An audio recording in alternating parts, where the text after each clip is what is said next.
All right, everybody. Salute to everyone watching True Colors for the very first time. We just gonna get right now.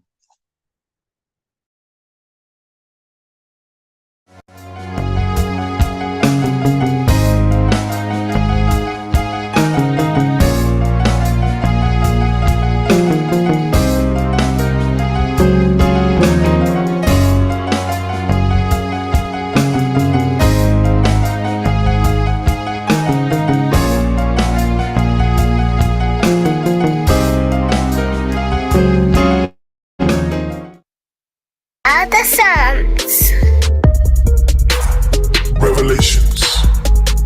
And the third angel followed them, saying with a loud voice, if any man worship the beast in his image, and receive his mark into his forehead or in his hand, the same shall drink of the wine of the wrath of Elohim, which is poured out without mixture into the cup of his indignation. And he shall be tormented with fire and brimstone in the presence of the holy angels and in the presence of the Lamb. And the smoke of their torment ascendeth up forever and ever. And they have no rest day nor night who worship the beast in his image, and whosoever receiveth the mark of his name. Satan cast into the lake of fire. And the devil that deceived them was cast into the lake of fire and brimstone, where the beast and the false prophet are, and they shall be tormented day and night forever and ever. The great white throne. And I saw a great white throne, and him that sat on it, from whose face the earth and the heaven fled away, and there was found no place for them. And I saw the dead, small and great, stand before Elohim, and the books were open, and another book was open, which was in the book of life. And the dead were judged out of those things which were written in the books, according to their works. And the sea gave up the dead which were in it, and death and hell delivered up the dead which were in them, and they were judged, every man according to their works, in death and hell were cast into the lake of fire. This is the second death, and whosoever was not found written in the book of life was cast into the lake of fire. But I will tell you what will happen to cowards and to everyone who is unfaithful or dirty-minded, or who murders,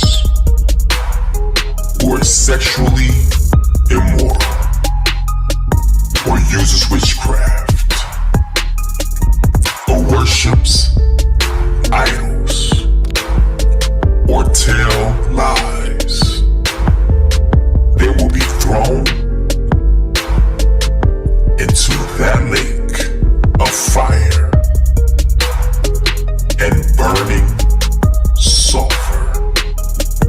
This is the second death.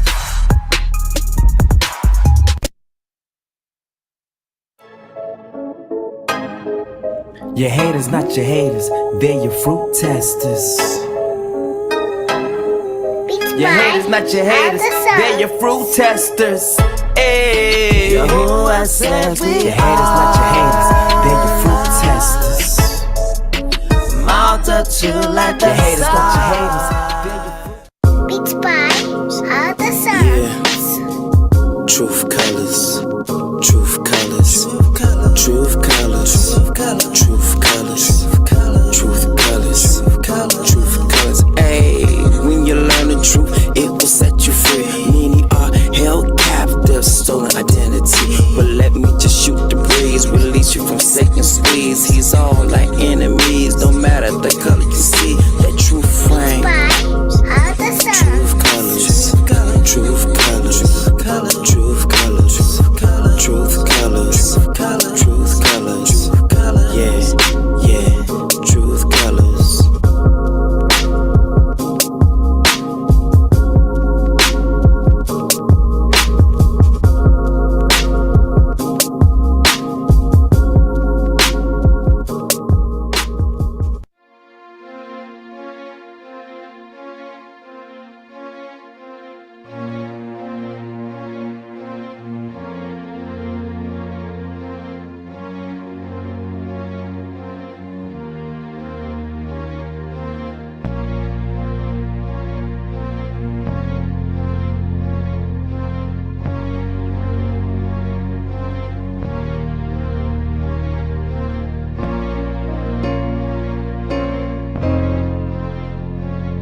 All right.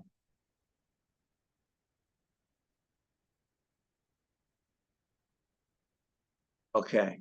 Going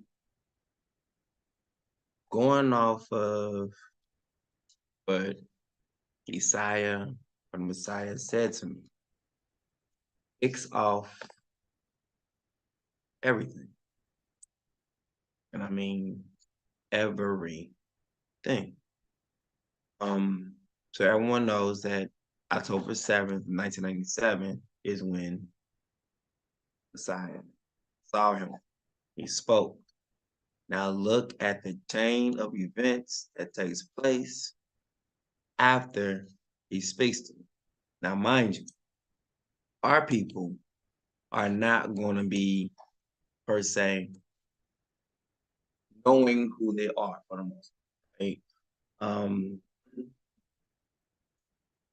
We're going to read a couple of things because these things are happening in full motion right now as we speak. The microchip implants that let you pay with your hand. All right. When was this? April 10th, 2022. All right. We're going to read a little bit. We're going to read this. I'm going to take us to the very beginning when it first happened. And it's going to take you right after when the Father spoke to me. So when the Father speaks is when everything kicks off. All right. And I'm going to prove that. That's,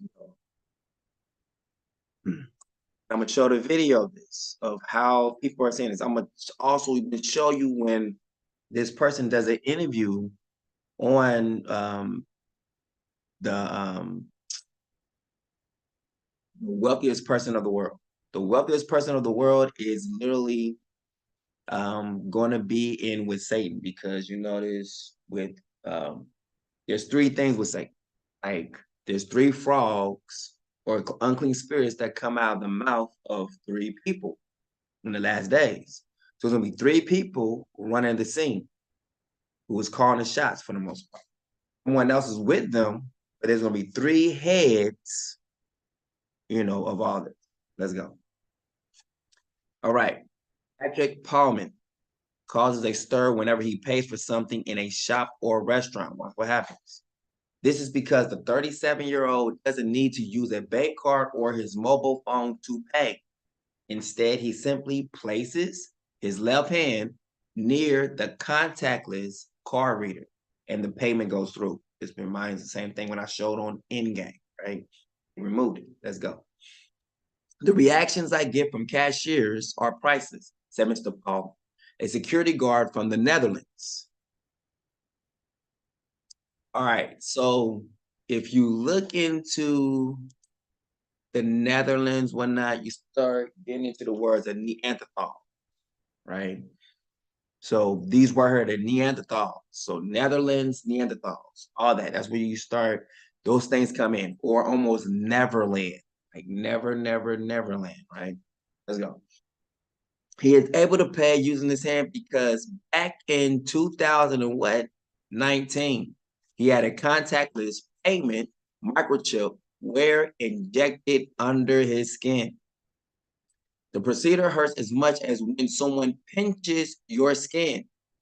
Now, that pinch is the same thing as a blood covenant being made. Why? Because pinch, the same thing as a prick.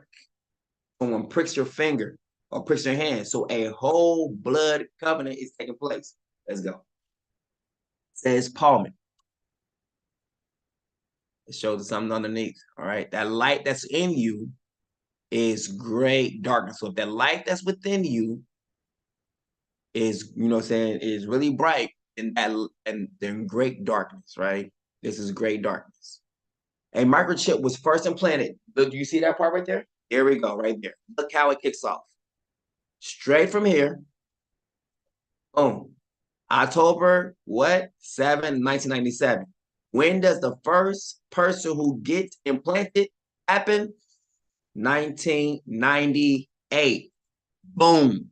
Right there. When the Messiah speaks to me and says, RAA, it's time. He literally means it's time. because a microchip is implanted back into the first man in 1998, which will be literally some months, probably or so, depending on where it is, because October 7th, 1997 is when it happens to me. So whenever the first person gets implanted, the direct date, the direct month, we could know exactly how long it would take. But everything kicks off once when Essiah or the Messiah speaks. All right.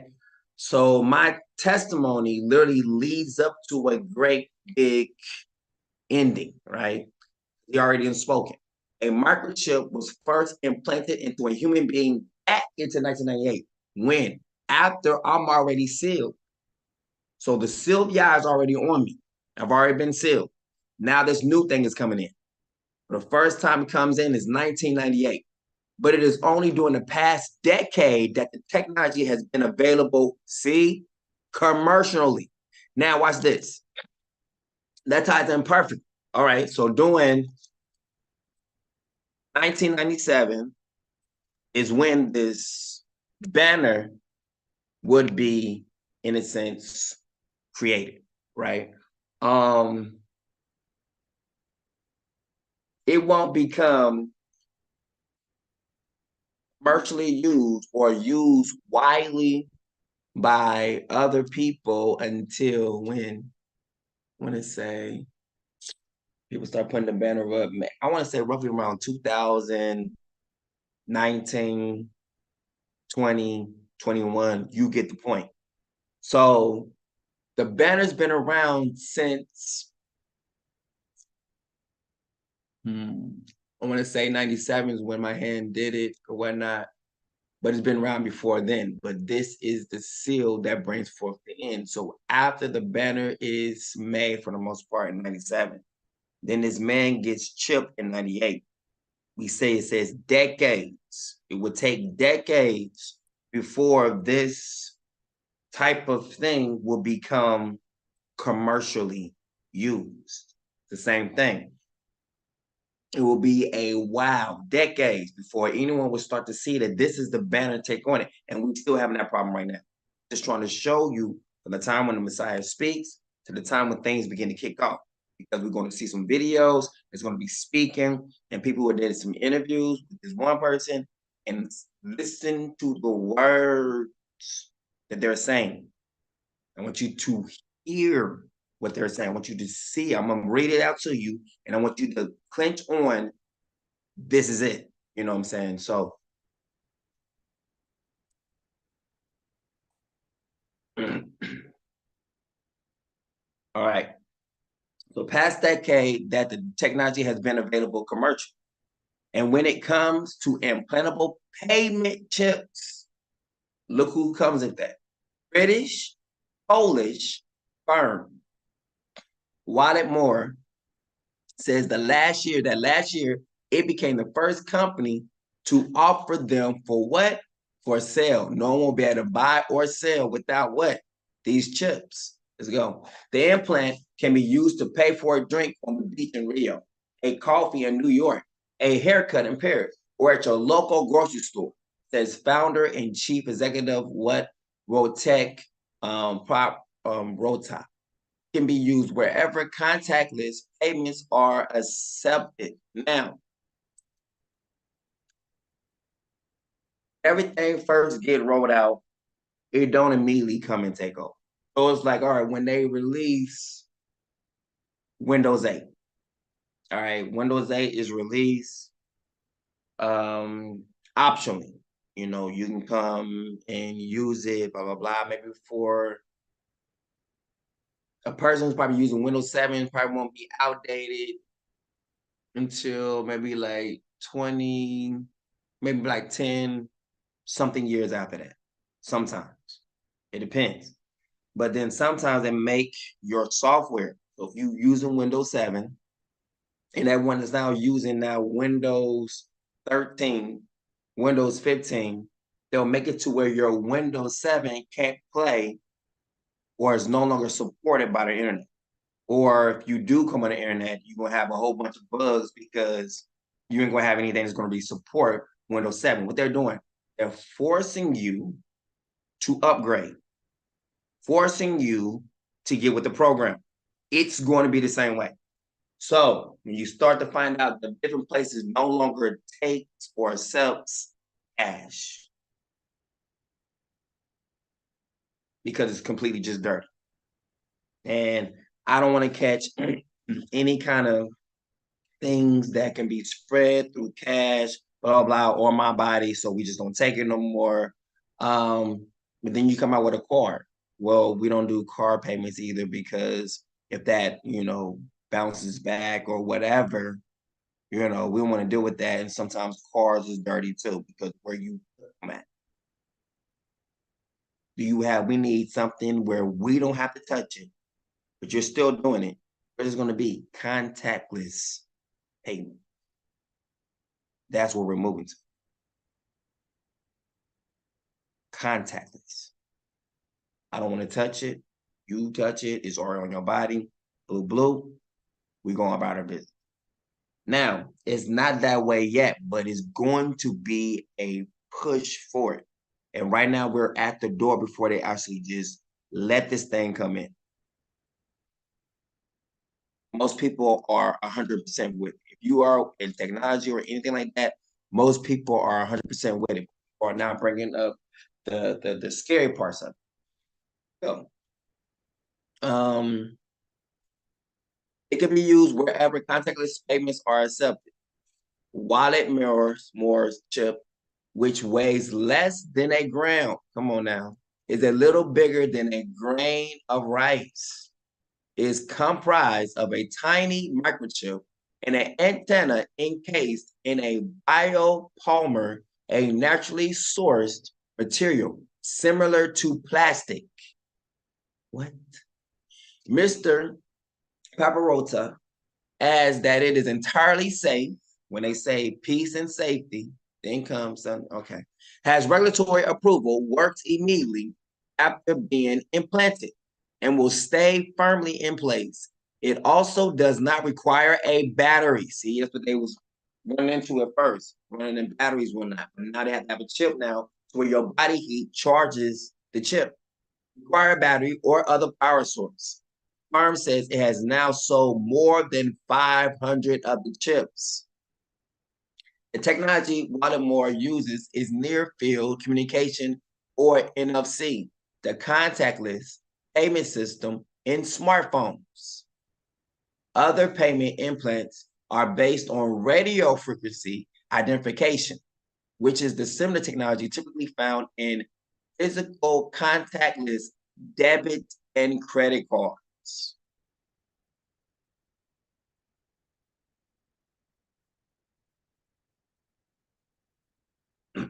For many of us, the idea of having such a chip implanted in our body is an appalling one.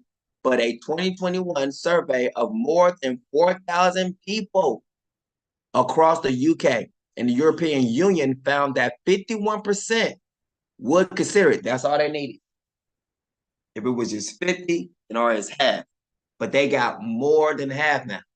They have 51%, meaning what? They are leading. That's exactly what they want to hear. However, without giving a percentage figure, the report added that invasiveness and security issues remain a major concern for respondents. Mr. Palmer says he doesn't have any of these worries. Chip implants contain the same kind of technology that people use on a daily basis. He says, from key fobs to unlock doors, public transit cards like the London Oyster card, or bank cards with contactless payments function. The reading distance is limited by the small antenna coil inside the implant. The implant needs to be within the electromagnetic field of a compatible RFID or NFC reader. Only when there is a magnetic coupling between the reader and the transponder can the implant be read. He adds that he is not concerned that his whereabouts could be tracked. RFID chips are used in pets to identify them when they're lost. That's how they started off with pets years ago, right? And then they moved now to humans. He says, but it's not possible to locate them using an RFID chip implant. The missing pet needs to be found physically. Then the entire body gets scanned until the RFID chip is found and read.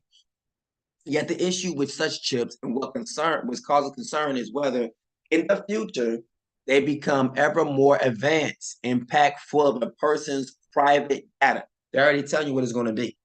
And in turn, whether this information is secure and if a person could indeed be tracked. Financial technology or fintech expert Theodora Lau is a co-author of the book Beyond Good. Beyond Good. How technology is leading a business-driven revolution. He says that implanted payment chips are just an extension of the Internet of Things. By that, she means another new way of connecting and exchanging data. Yet, while she says that many people are open to the idea as it would make paying for things quicker and easier, the benefit must be weighed up with the risks, especially as when embedded chips carry more of our personal information. How much are we willing to pay for the sake of convenience, she says. Where do we draw the line when it comes to privacy and security? Who will be protecting the critical infrastructure and the humans that are a part of it? Ada Kaka Badis, professor of policy, governance, and ethics at Reading University's Henley's Business School, is also cautious about the future of more advanced embedded chips. There's a dark side to the technology that has a potential for abuse, she says. To those with no love of individual freedom, it opens up seductive new vistas for control, manipulation, and oppression. And who owns the data? Who has access to the data? And it is ethical to chip people like we do pets. And is it ethical to chip people like we do pets? The result, she cautions, could be the disempowerment of many for the benefits of a few.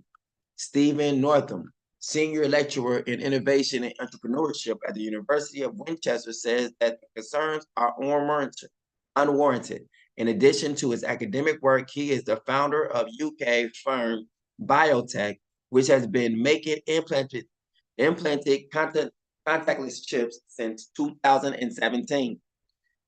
Still after what? 1998. Its implants are aimed at people with disabilities who can use the chips to automatically open doors. We have daily inquiries, he says, and have carried out over 500 implants in the UK, but, Vid caused some reduction in this. This technology has been used in animal for years. That is what they want to continue to keep saying. Why? Because that's what people allow their animals to be chipped. And that would be the main thing. Like, it's been used for years, meaning what is safe, blah, blah, blah. So when they first did this and people had to fought against it, they wouldn't even have that to say. But back in the 90s, in the earlier time before that, they started to already chip animals, sea animals, birds, everything. We grew up in a generation when it was actually doing that. They are very small inert objects. There are no risks. Bye. Mr. Paulman also has magnets implanted in his fingers. Retarded. Back in the Netherlands, or Neverland, Mr. Paulman described himself as a biohacker, someone who puts pieces of technology into his body to try to improve his performance. So I guess the way the father created in the first place wasn't good enough. So he wants to make himself better. This is called the upgrade. He has 32 implants, 32 implants in total, including chips to open doors and embedded magnets. Technology keeps evolving. So why keep collecting more? He says, my implants augment my body. I wouldn't want to live without them, he says. And you won't live without them. You will literally be with them forever. There will always be people who don't want to modify their body. Why in the world do we need to modify our body? How did that become normal? You see what I'm saying? Because it starts with when people was getting, breast implants, blood implants. All this stuff been going on since the 80s, Now this stuff opens up the new doors. If we can do this with silicone, we can do this also with a chip. We should respect that, and they should respect us as biohackers. Now, listen to this right here. I'm gonna let them speak.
All right, we can see this right here. The first experiments with a radio frequency identification. The implant was carried out in 1998 by British scientist Kevin Warwick. His implant was used to open doors, switch on lights, and cause verbal output within a building. After 9 days, the implant was removed, and it has since been held in the Science Museum in London. Now, this would be the same place where they would have artifacts of the different place. Now, what I'm going to bring out, and it's very powerful, in essence, when we bring out this person who is a major, I want to say major concern, but you're going to see a lot of him because the dragon, the beast, and the false prophet, they all had spirits come out their mouth. 3 people. One of the major game player who has literally made a beast machine as a car is the wealthiest person, the wealthiest single man on this earth at the moment. And a lot of people are going to be looking into him. Certain things they say about him. He is 52 years old at this moment. 52. The richest person on the earth is 50 years old. He was born in 1971. 8 years before I would be, right? Brought into. His implant was used to open doors at the Parcel Science Museum in London. All right. You can look into this. Look, you see Bill Melinda Gates Foundation, all this is starting to come in, right? Right. I'm starting to see this. Who are all a part of this. Charles a part of this. You got Elon Musk, who is a part of this. You understand? All right. See, there it is, Elon Musk right there.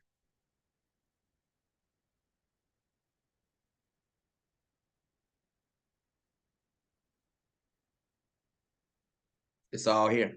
Everything. All of it. Right here. Now, from when these studies has been done in 1998, then these two, Bill Gates and Elon Musk and everyone else after that, will begin to work further, if you understand. It's a continued effort, right? All right. Let's go right here where they speak on it.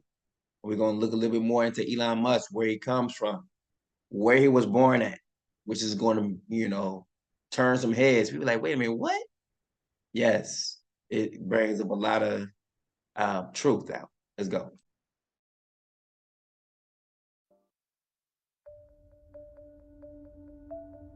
Is the first chip implanted into the human brain that directly links the human brain with the hard drive of a physical computer without a wire, without a cable. We have the biology that allows us to do already, we have this, what those chips are allowing us to do. When we learn to access these mirror neurons in a very specific way, we have super learning. I do this personally. I mean, we can learn very, very quickly. We are at this pivotal crossroad where we are developing and evolving our technology so quickly. We have to make a choice as a society. How much of our power will we give away to the machines? How much of it sounds like a science fiction movie? Where do those movies come from? This is consciousness in those movies asking us to explore how much of ourselves do we want to give away. And here's a perfect example, Elon Musk. Elon Musk has developed a new company called Neuralink.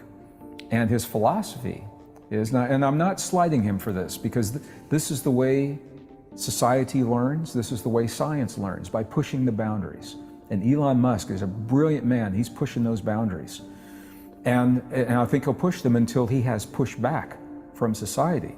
Neuralink is the first chip implanted into the human brain that directly links the human brain with the hard drive of a physical.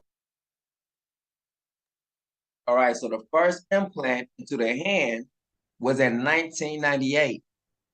The first implant of the brain was 4 years ago. Y'all see where we at?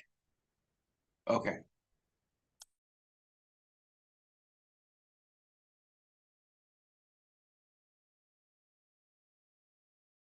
Computer without a wire, without a cable. So it's like Bluetooth technology. It's beyond Bluetooth, but you can think of it that way. Right. So what he's saying is, if you can't beat the machines, join them. He said, let's interface, let's become one with these machines. Right. So what do you think about that? So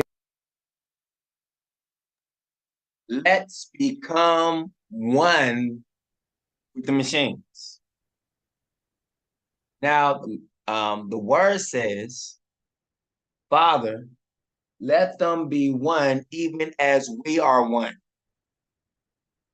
But you can't choose both. You can't be one with the machines and be one with the Father and his two sons. It will not happen.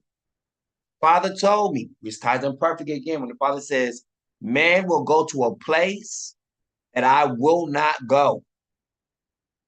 So since he said, let us become one machines, that is a place that the Father will never go. That's a place that I will never go. That's the place that where Messiah will never go. And those who do not know him and goes there, that's exactly what it is. They do not know him. So anything they say about the Father or say about God, whatnot, they're not talking about the one of the Bible. They're talking about someone else who controls them and runs them. Or they might be even talking about themselves. Because the Father will never get a microchip implanted into him, nor will he encourage any of our people to do that. If you feel a strong urge to do this, Satan is knocking at your door. And once you do this, you will belong to him. You are no longer human. You are something else. You are an abomination. They have the chips that can be implanted into the brain, and I mean, think about what's happening. These are silicon chips that have contact points that are interfacing with human neurons.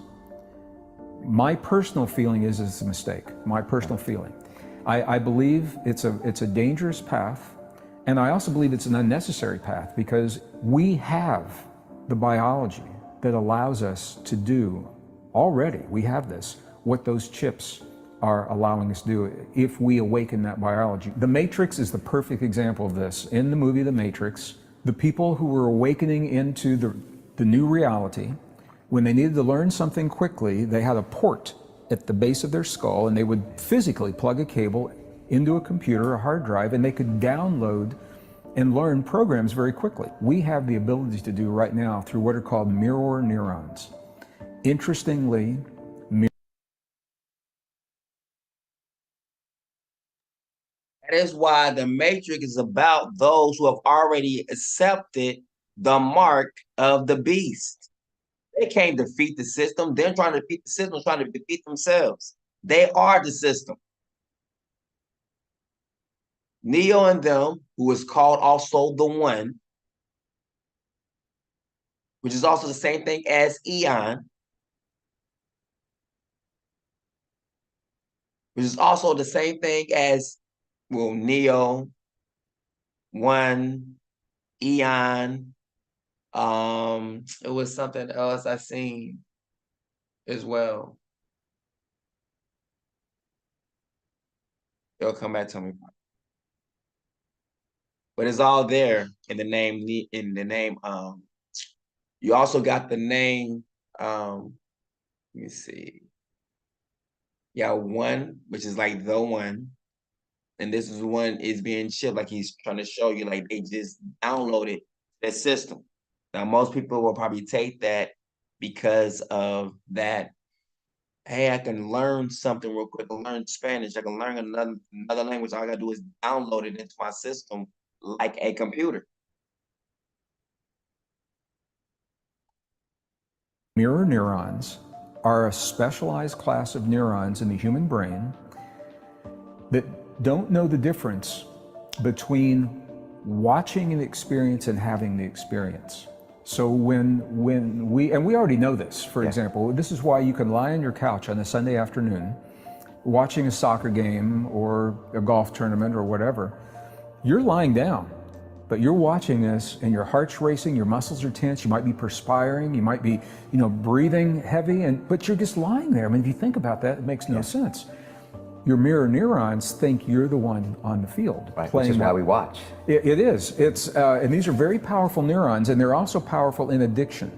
This is why pornography, for example, is so powerful. It's so addicting because when someone witnesses those images with the mirror neurons, it triggers the oxytocin and the same dopamine, the same very addictive chemistry, because the brain doesn't know the difference between watching and having the experience. So these are the bad things that we hear. The good things that we don't often hear is because the brain doesn't know the difference. When we learn to access these mirror neurons in a very specific way, we have super learning, Brian. We can learn. So I do this personally. I mean, we can learn very, very quickly.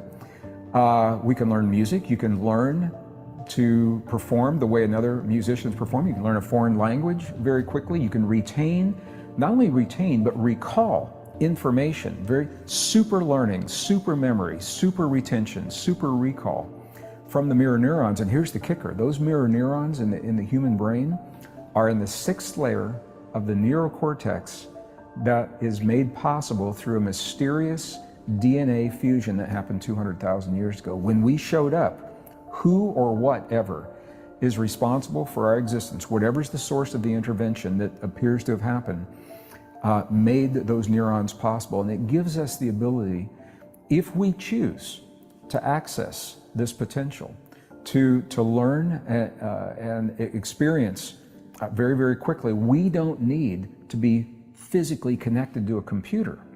But this is an example of where, if we don't know that, and we go down this road, I mean, it won't stop there. We end up giving our power away to a device. And you've heard the old axiom, if use it or lose it. And we run, I think, the risk of becoming a species where we begin to lose this tremendous, beautiful potential. And we are losing parts of that already because we're no longer kind of learning the same way and pushing our brains to learn languages. It's all there on Google Translate. Ask the young people today to solve a mathematic problem without the use of a phone or a calculator. Yeah. Now, I come from a generation, and this has all happened in one generation. When I was in school back in the 1950s, 60s, early 70s, engineers were putting the first man on the moon using a slide rule. Yeah. Now, some of our viewers don't even know what a slide rule is, but it is the precursor it has no electricity. It is a gadget that looked like a ruler that had a slide that you could use to move and correlate certain numbers. And this is the way engineering happened. World War II, the atomic bomb, this is how we solved our problems. And young people now, if they don't have either a calculator, which is almost obsolete, the physical calculator, they're all on the phones now, or they don't have a phone, they cannot solve the problems. Yeah, well, we are now cyborgs, whether we want to admit it or not. Most people are anxious that they don't have the phone. They refer to it all the time. It's part of their consciousness. And so, as I've heard Elon talk about, he said the problem now, or maybe not the problem, maybe the good part, according to you, is bandwidth. Because we have our thumbs to get the information from our brain into this network, this internet platform. And so Elon is proposing that we jack up that bandwidth and get all of the download and interaction between us and this supercomputing, super interconnected network around the world, and then take ourselves to that next level. And so I think Elon is a proponent, or he's just saying it's going to happen, so let's make it happen. Yeah, he's just saying, let's go with the flow. This is where it's going. Right, and I see what you're saying, because if we do that, there's not many ways of going back. We already are doing that to a certain extent, aren't we? Well, we are, and I have to be, for transparency, I'll just say that I probably am what you would call a purist. There's a part of me that so respects the intricacy of the human being, our existence. We are so mysterious, we are so complex. And every time scientists think they've got it nailed, it's all buttoned up, and they think they understand that they don't know what's really happening. Human brain states is a perfect example. We can talk about that in just a moment. I think until we fully understand who we are and our potential, it's a mistake.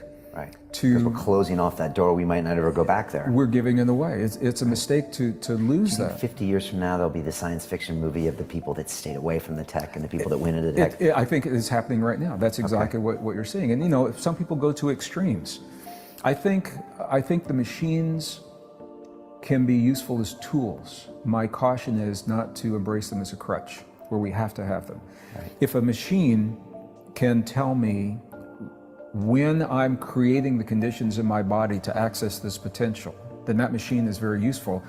Once I understand that, I can toss the machine away. I don't need the gadget, because now I know who I am. If I feel like I need the machine to take me to this place every time, so I have a bad day or I'm a little stressed, and I say, oh, I got to hook up to my machine, you know, my PC, and run this app to tell me when I'm in the right brain state or whatever, the right heart state or whatever it is.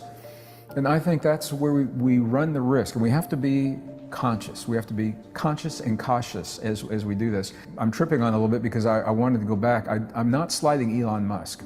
He is of a different generation than we are.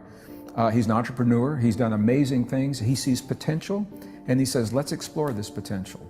And so he probably is accelerating the evolution, wherever that evolution is going to go. We have to make a choice now, where we didn't have to make it 5 years ago. Now we have to choose, are we going to follow this path? Now I have to tell you, Brian, audiences all over the world, when I share this story, and I've got a presentation that goes with it, and before I even share my opinion, I can see people in the audience, and when they see the picture of the chip, I say, here's the chip, here's what it does, and people are out there, they're shaking their heads.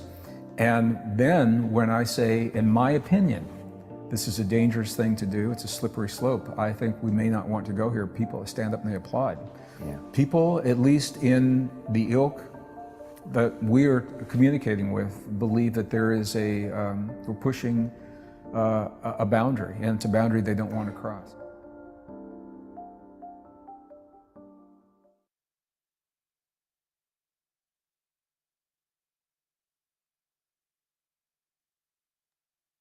All right.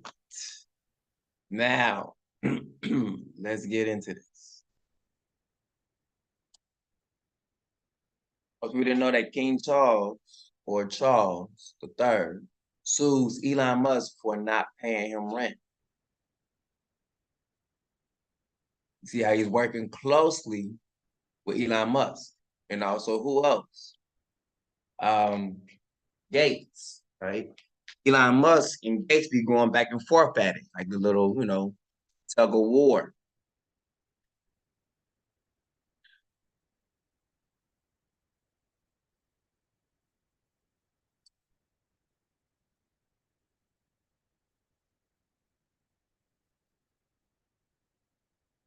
I'm not gonna read all this, but I did want to read this part right here. Here we go. Listen to what is being said. Look what it says. Elon Musk is the messy hero of our messy age. Let that sink in. Let's go. For better and worse, he represents how change happens in our current society. For better and worse. Don't that sound like marriage? It sounds like a covenant. That is a whole terms what people say for marriages, for better and worse, right? Let's go. Like people gonna have to take him on, like the bridegroom, if you will. All right, let's go. When is this? November 4th, 2023. In the midst of a noisy and chaotic culture, one thing is increasingly clear. We live in an age of fleeting fame. Anyone can amass enormous followings on social media, but very few influencers of yesterday, in this case, almost literally remain influencers of today. That is true, not just of the passing social media star, but even of icons.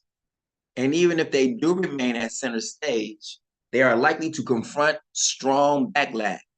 Meaning what? You're going to do something that someone don't like. You're going to say something that someone don't like. So then they're going to either stop following you or they're going to be talking about your lives, talking about your life, talking about how you live, everything like that. So if you are a major influencer, you're going to have to sell the good with the bad, the good comments as well as the bad comments. If you're only looking for people just to like you and comment on how they like you and how good you look, and you don't expect the backlash, you are retarded. And you are not a leader. You're one of the ones who's going to cry by yourself because no one likes you. No one wants to be with you. You are a pathetic human being. Period. Because if you're going to be in this social media in any respects, you have people who like you, love you, revere you. Other people who can't stand your guts, looking for you to mess up, looking to expose you every single time that they can. If you do not understand this, get off of social media, period. If you're looking for everyone just to love you and just gravitate to you solely for the right reasons, the right time, and only just to try to help you and help you persevere and push through it all, you might have some people like that, but then you have some other people trying to bring about your downfall, trying to expose every single thing you're doing. That's social media. And when you have that mindset, understand that, and you embrace it all, okay, you're mature for this. If not, get off immediately. You're still a child at play, thinking you're on a safe playground because the merry-go-round keeps going around and it keeps blowing your hair. Woo! I'm having a fun time. You gotta understand, it's also gonna be some people probably throwing eggs while you're on that little go around and they're trying to mess up your dress, trying to mess up your clothes, trying to mess up your face. If you don't understand that, get off of all social media. Just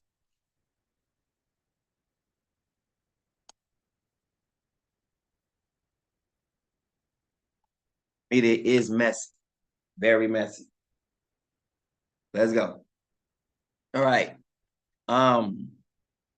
So they are likely to confront strong backlash. Social media is not for the weak-hearted. It's not.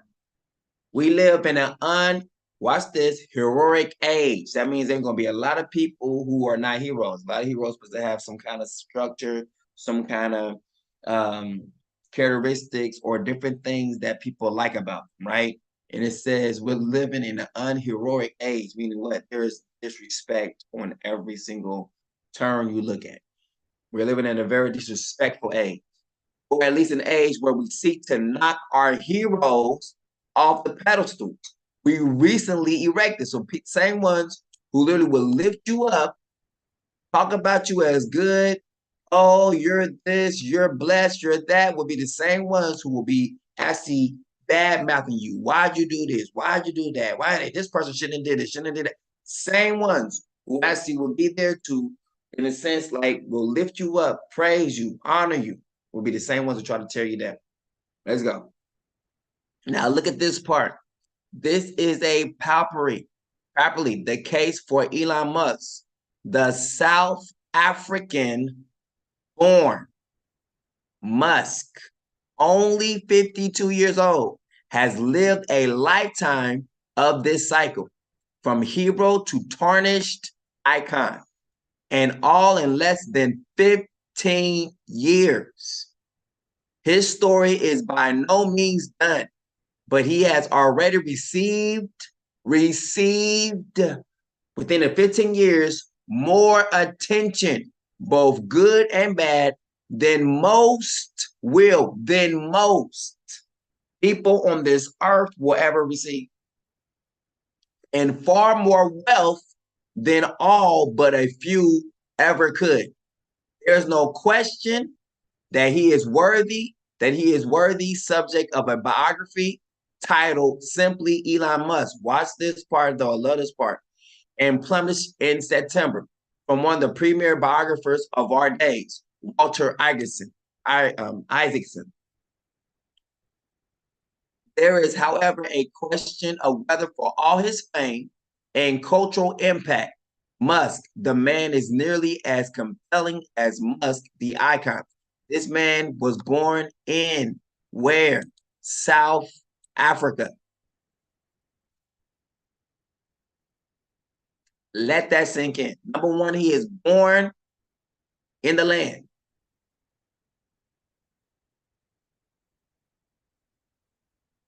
Now remember, salvation comes from afar away. And this person is off the land who's bringing forth salvation. This person is literally born in the land. Now watch this. The fact that he is born in the land, this shows also another part of what is being cut off. Because this is the Father's nemesis. This is the Messiah's nemesis. This is our chosen people nemesis. This is the world's nemesis. This is going to be the same ones that everyone's going to follow into this metaverse Zeus. This is him who's going to change everything. Look what they describe him as we continue to keep going. They're going to literally say the devil and go into demon. They're going to go right into it. The demons are at work. Let's go. Since the mid-2000s, remember, 1997, 1998, 99, 2000. That's literally 3 years after the Messiah speaks. Come on now. Since the mid-2000s, Musk's profile has risen almost virtuously as one of his SpaceX rockets. He was on, look at this. He was what? Anointed Person of the Year by Time Magazine in 2021.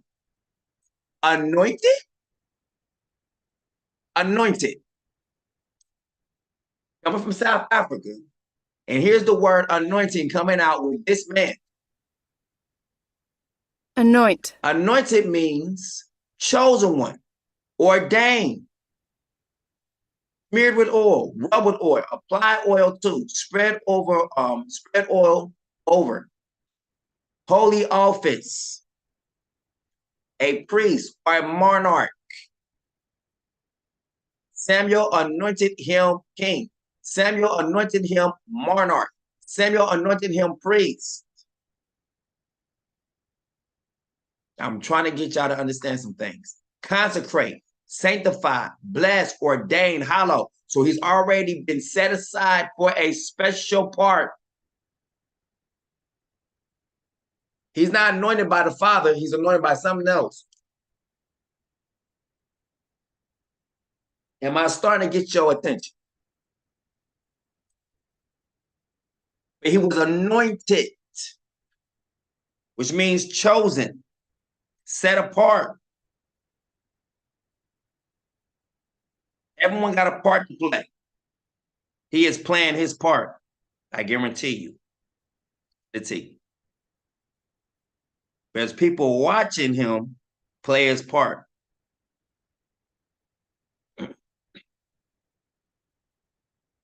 Let's go. Which may not carry its former cachet, but is still a symbol of standing globally. For the past 2 years, meaning what? For the past 2 years, he has been in an unofficial, who is the world's richest man, competition with Amazon founder Jeff Bezos, who also has a competing rocket company, which along with a space venture led by Virgin's group, Richard Branson, has led to a derisive dismissal of these private space companies as billionaire boys and their toys. Watch. Yet SpaceX, a still private company that as recently as July was worth an estimated nearly 150 billion, is anything but a lark. It has succeeded in designing and launching a reusable rocket. It has become a primary subcontractor for NASA and the U.S. federal government. And as Isaacson shows repeatedly in his book, has been able to lower costs dramatically and innovate with a speed that NASA has been unable to match since the 1960s. And that is only one of Musk's companies.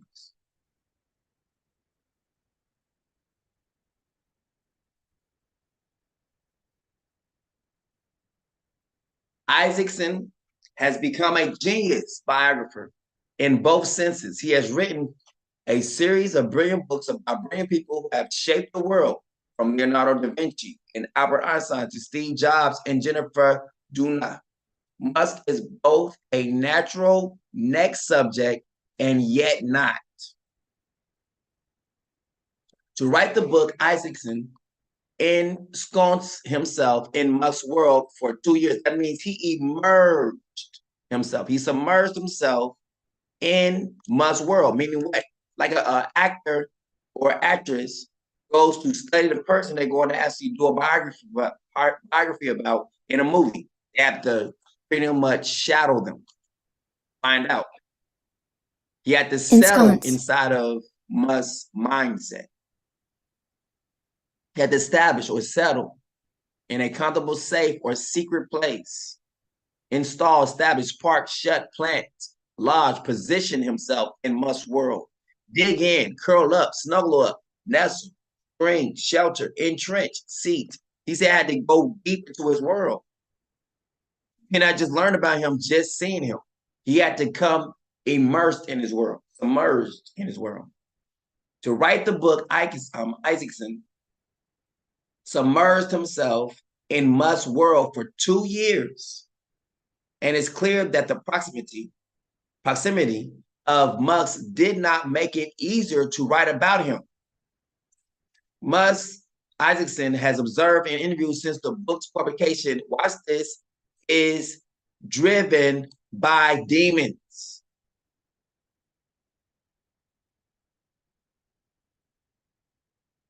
Excuse me? He says Musk is driven by demons.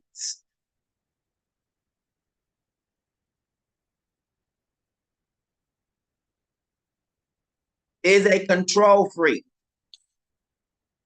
and can be cold and brutal. He said Musk is driven by demons, a control freak, and can be cold and brutal. At the same time, Isaacson is acutely aware that you don't get to simplify a human being a la carte or a la carte. It can be hard to remove the dark strands. He sees dark strands inside of who? Elon Musk's. He is speaking a lot in his interview, saying a lot right here. He writes without unraveling the whole cloth. As Isaacson found with Jobs, almost Steve Jobs, when he did an interview with him, he says that demons are part of the mix. So even with Steve Jobs, there were demons.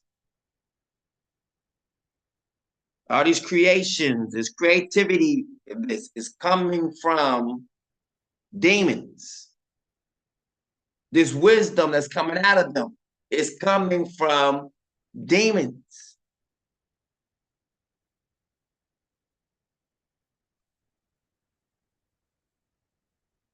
Are we getting this? Is this making sense? Is anyone?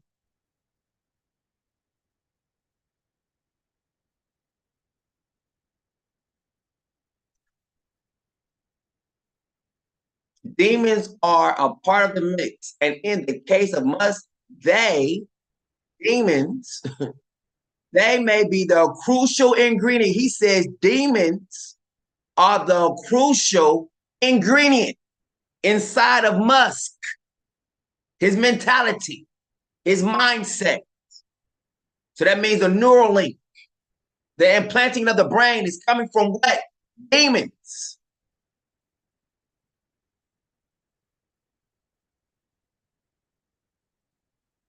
Talk to me. Talk to me.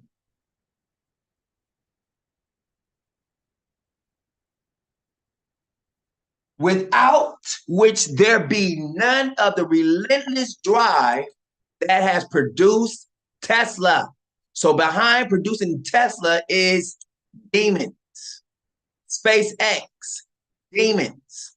The satellite internet service, Starlink, and we know what the star means now.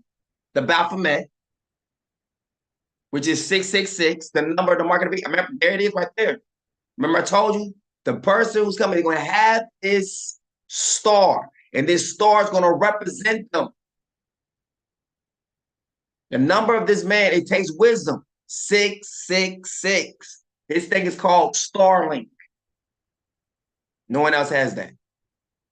Which helped save the Ukrainians in the early days of the Russian invasion. Neuralink. Optimus robot or Optimus Prime, right? Optimus robot. And now artificial AI, artificial intelligent venture, XAI.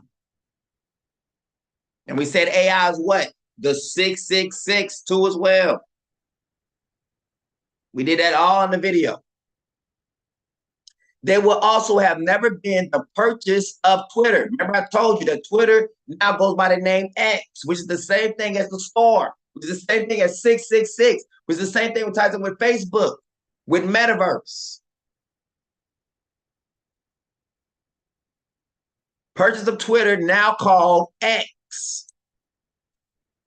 Remember the father says, remove the X in late 2022. And this is before I guess Twitter had changed their stuff to the X. I remember put the X in the background. And I remember the father said, remove the X. And then we see now that Twitter is now called X. Father told me to remove this before 2022. Because I got to the land in 2021. Had I removed the X in 2019 or either 2020. One of those two. But you see now he done came into the X, so everything dealing with the X. Man, y'all better wake up, man. Y'all better, a lot of people, wake up. If the devil is using the X, we don't need it. Right, let's go. Which more than any single thing has deeply undermined Musk's image as a risk taker, whose risks were transformative. It transforms. Every single time he does something, a transformation takes place in the earth throughout the world. Why is that? How many people use Twitter?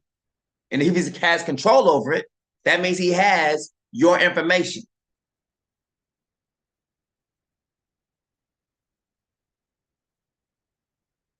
The story of Twitter is hardly over, but the first year of Musk's ownership has been brutal in terms of public relations. It may well be that Twitter was bloated with thousands of employees who were not strictly needed for the maintaining and updating the platform. But the way that Musk purged thousands of them. But the way that Musk purged, that means he got rid of a lot of employees. Purged thousands of them with little regard for what they did or who they were, is emblematic of his persona and his worldview, meaning what? This is how he is.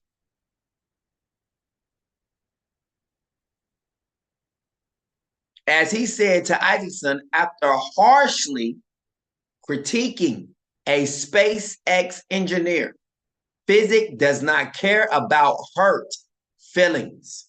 It cares about whether you got the rocket right. Musk applies that philosophy to his employees. It doesn't matter who they are. It matters what they do and whether they can do it. And if they can't, they get fired. Meaning what? If you can't do your job, I don't need you. You are useless. Anyone with that business mind understands that. Seriously. Feelings has no place in it. It's literally like, all right, you can't do what it is that I'm asking you to do for this part. Why are you here? I don't need you. To me, too many, it seemed more an act of vanity and ego to buy Twitter than a continuation of a version to transform the lived human experience. Twitter was certainly a different type of venture for those that marked its earlier years. Having been part of the cohort that created, look at this, having been part of the cohort that created PayPal. Musk founded SpaceX and acquired control of Tesla in an attempt to colonize Mars and commodify self-driving electric cars. Why is he trying to go to Mars? There's a reason for that.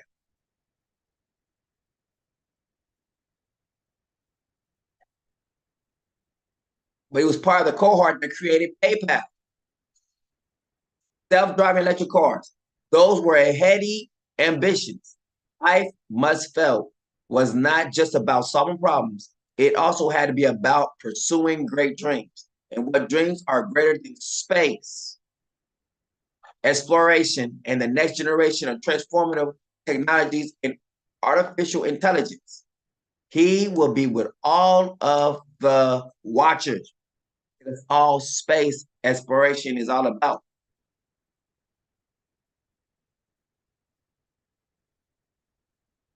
Musk also seems to have understood in some liminal way that risk is embedded in any major innovation. Musk takes risks that few would, and he seems driven by what? Demons to do so.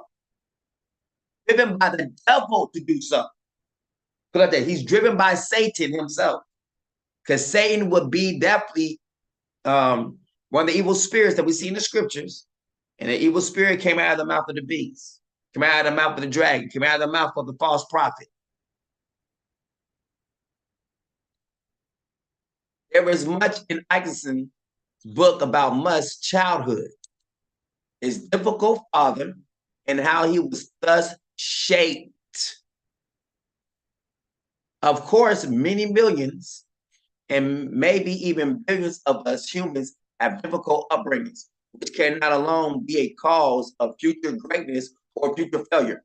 Musk appears to be a unique combination of relentless risk-taking, on the one hand, and obsessive attention to detail on the other. It's why he could commodify the production of electric vehicles and the parts as well, along with breaking out of the decades long ruts that has characterized rocket development before SpaceX. Now,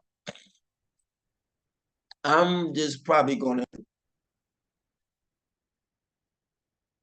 go on a limb and just say this.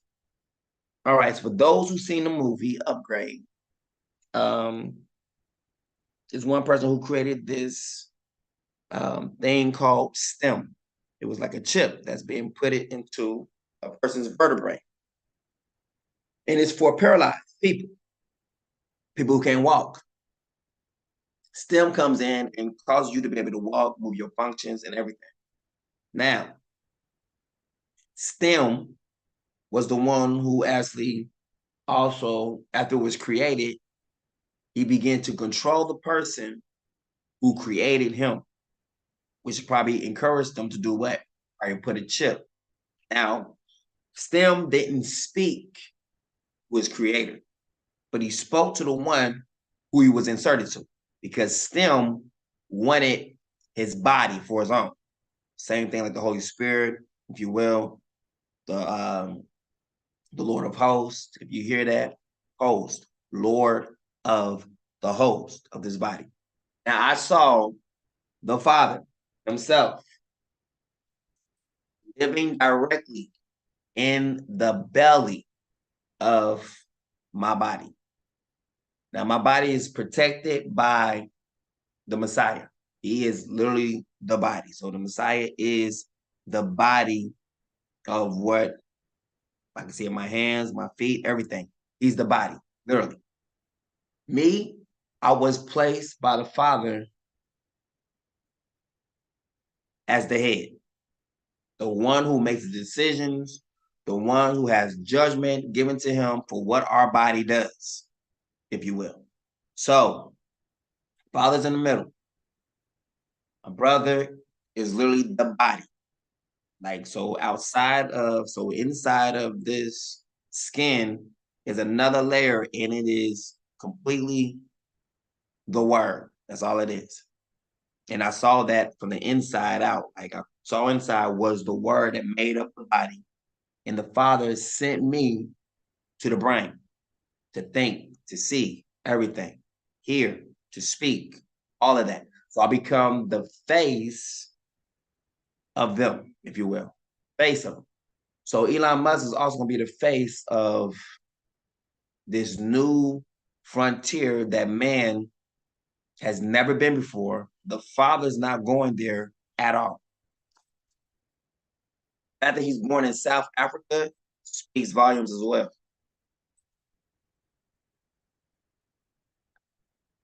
All right, so how he was thus shaped, of course, many millions, and maybe even billions. All right, I should read that part. Okay.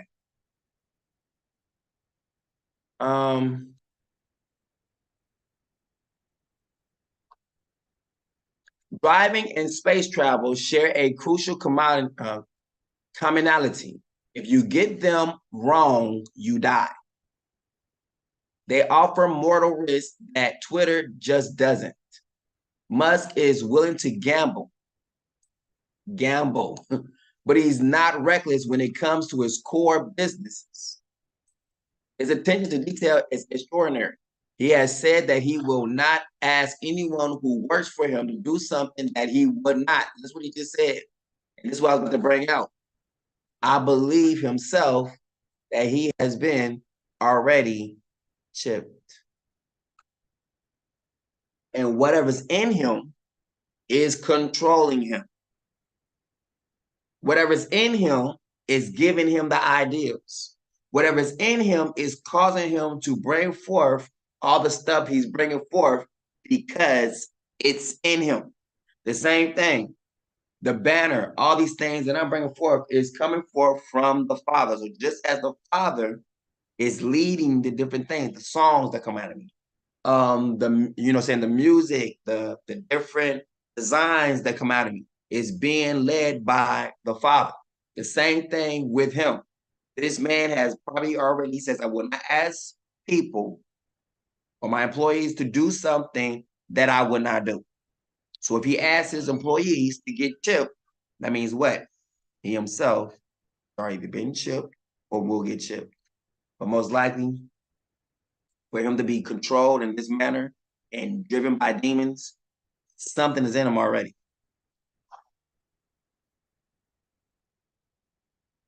That's what these chips are designed to do, to make you smarter. And maybe that's why he's so giving a lot of his time towards trying to put it towards those who are disabled. Now, disability can also be a disability of not being smart. If you are stupid, that is called a disability. You're a disability to yourself and others. Why? Because you're not smart. So if you have these chips that's put inside of you, it might make you smarter. Brain implants, they help your brain. What? Help you think, help you move. Not just to move your body, but also to help you become smarter. That's what we even see Bill Gates and other people, like, during the years, people get these implants, just as you download different things to a chip, you know what I'm saying, that needs to be there, just like we seen with the Matrix. They didn't know something, they downloaded that link into themselves inside that chip. It will be the same thing. You download this thing into that chip or not, you now know how to speak certain languages. So they think this is the best thing. Like, it's just an all win-win situation. No way to lose. Once you do this, you have already lost. You're no longer human. You're something else. He said that he will not ask anyone who works for him to do something that he would not. And so he expects people to live and sleep their work and inhale every variable. He does the same. And that has given him an unusual sense for when not to take, watch this, no for an answer. So it's like, all right, I want to get some people chipped. And the people says no. I'm not going to take no for an answer. Why? He's going to keep coming, keep coming, keep coming, keep coming, just as Satan would. It also surprisingly has allowed him to pull back from automating everything. He is simultaneously ruthless in how he handles a highly skilled people who work at his companies, and deeply respectful of the human element as the difference maker in whether something functions or doesn't. At multiple junctures, especially at SpaceX and Tesla, he has demanded that something that has been automated be de-automated and return to human control and production, because only humans can do certain things. For someone who is seen as an avatar of technology, Musk has shown a genius for making sure humans remain at the center. The purchase of Twitter has not to date gone well in the court of public opinion or for the company's current value. Musk paid $44 billion for it in 2022, and barely a year later, its most recent valuation puts it at $19 billion. And that may be generous. To many, the acquisition seemed to represent not a sound business choice, but rather a puerile desire to own his personal public square come platform. Yes, Isaacson acknowledges that Musk believe that having a digital public square that's inclusive and trusted is imperative in a world where technological change depends on the open flow of ideas. But day to day, between offhand comments and his unfiltered tweets, Musk often struck Isaacson as a bored tech titan. Listen to that. As a bored tech titan. That's a monster. Look at all the names they're using for Musk. Driven by demons. And they got a titan right here. A titan is literally a mythological creature from either Greek mythology.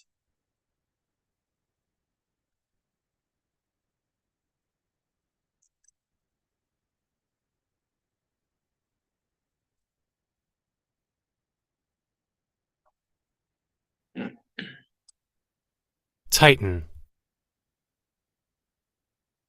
A person or thing of very great strength, intellect, or importance. See, any other family of giants in Greek mythology, born of Uranus and Gaia, and ruling the earth until overthrown by the Olympian gods. One that is gigantic in size or power, one that stands out for greatness or of achievement, Titan. a person of exceptional importance and reputation. Behemoth, which is the same thing as venom, behemoth. When you put in behemoth, venom is what pulls up. Colossus, you know that also from Marvel. Then we got a giant or a heavyweight.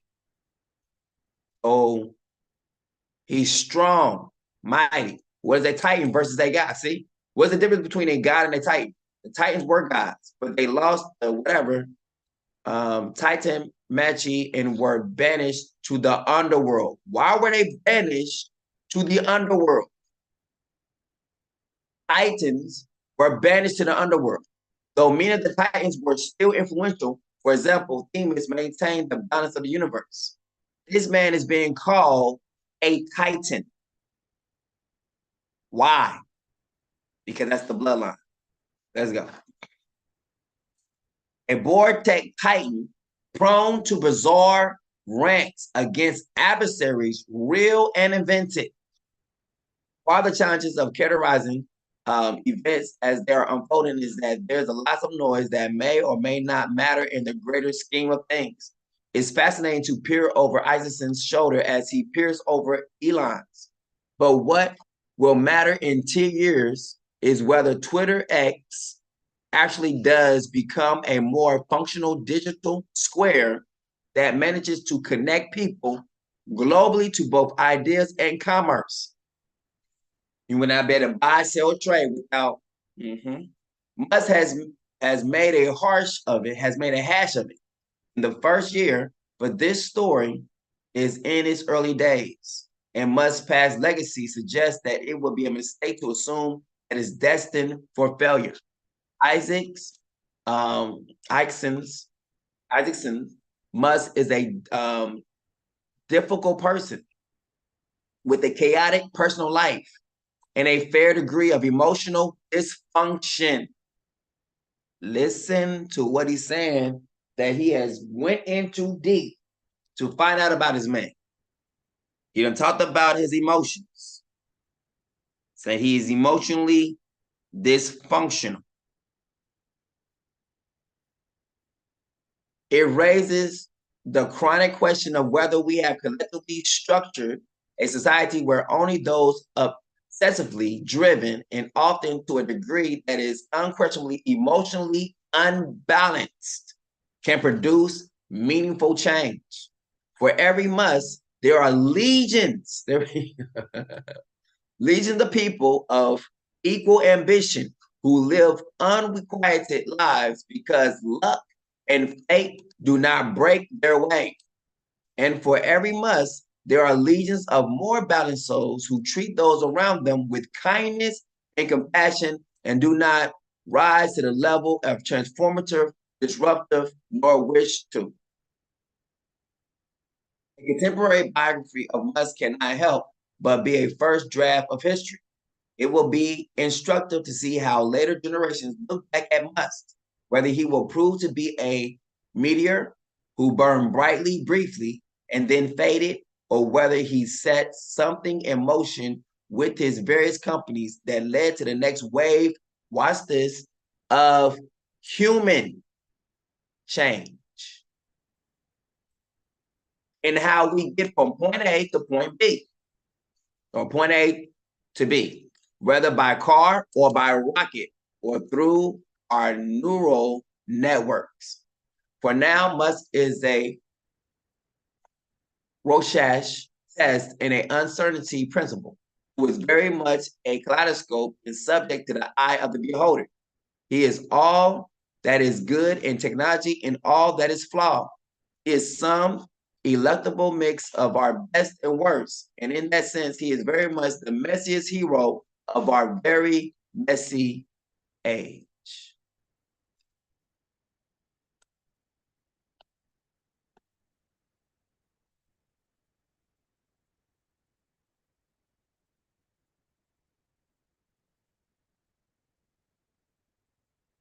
He's like Mothman.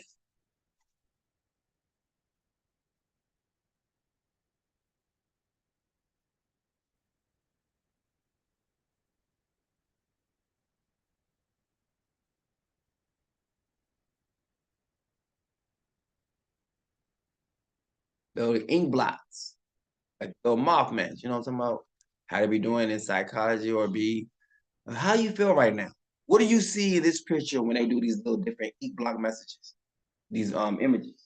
What do you see right here? I see a butterfly. I see a roach. I see a face, a human face.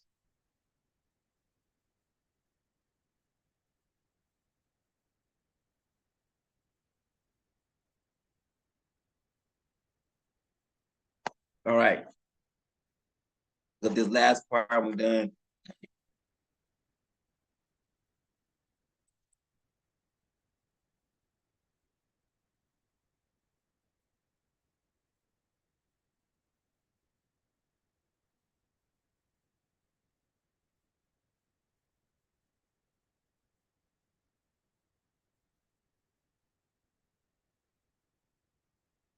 Here it is.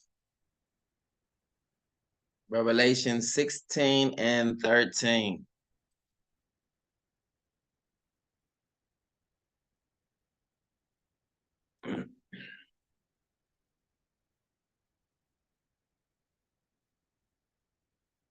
All right. Contact the first 6 bowls of wrath.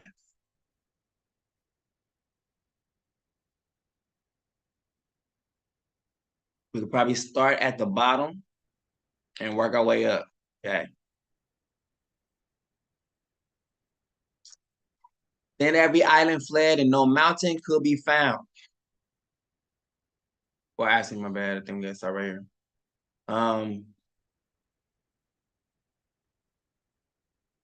And great hailstones weighing almost 100 pounds each rained down on them from above, and many cursed Yah for the plague of hell because it was so horrendous. Then every island fled and no mountain could be found. The great city was split into 3 parts, and the cities of the nations collapsed. And Yah remembered Babylon the Great and gave her the cup of the wine of his fury, of his wrath.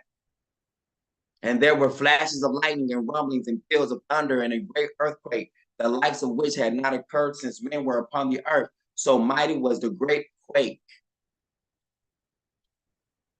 The 7th angel poured out his bowl into the air, and a loud voice came from the throne in the temple saying, "It is done."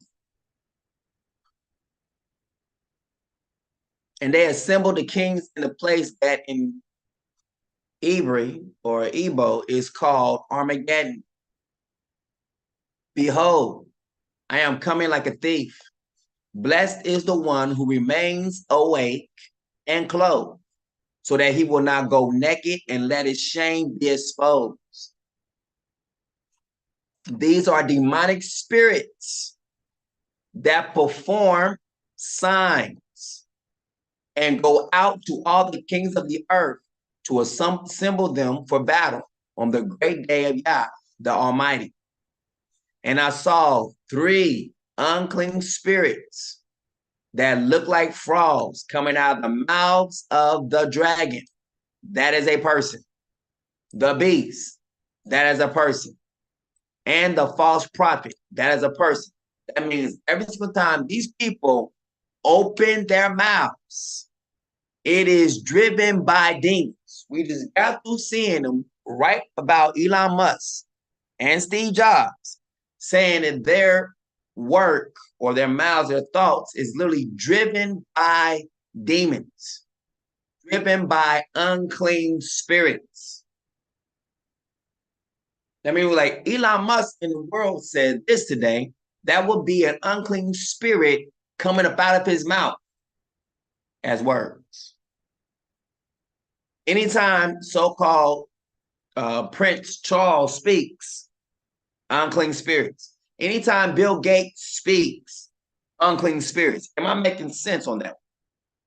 So their words is not words, is driven by demonic spirits. So how do you know your own heart then? Because your own words can be prepped by the devil. And you're just speaking what you feel, but it can literally be brought in by the devil. And we can see this right here in Elon Musk. It says that it's driven by demons. But he's going off of what he feels, what he thinks, what he knows, but is being driven by demons. Demons are a part of the mix. It's not demons, unclean spirits. Because the Bible says these will be called demons upon the earth.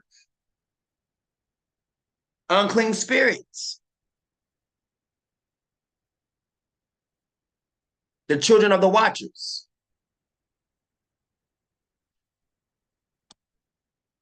Elon Musk is driven by demons. So therefore, the unclean spirits that look like frogs coming out of the mouths of the dragon, the beast, and the false prophet. That means when they speak, their words is literally unclean spirits coming out of their mouth. Frogs. Anything they say is unclean spirits, led by unclean spirit. So anytime Charles speaks, unclean spirit. Anytime Bill Gates says something and the world follows it, unclean spirit. Anytime anyone follows what Elon Musk is saying, unclean spirit. And the sixth angel poured out his bowl on the great river Euphrates, and his water was dried up to prepare the way for the kings of the east. And curse Yah of heaven for their pains and sores, yet they did not repent of their deeds. And the fifth angel poured out his bowl on the throne of the beast. Throne. He poured his bowl on the throne of the beast, and its kingdom was plunged into darkness, and men began to gnaw their tongues in anguish. That means we're going to see, it says, the throne of the beast and his kingdom was plunged into darkness. That means everything is dark. There's no lights. So if we ever hear about a place that is gone dark, like we hear like the UK, up until now has had no light. It's like they've been put into darkness. You know that the fifth angel has poured out his bowl on the throne. It will be a literal king who will be living at this time where his throne is seated at, is plunged into darkness. Gee.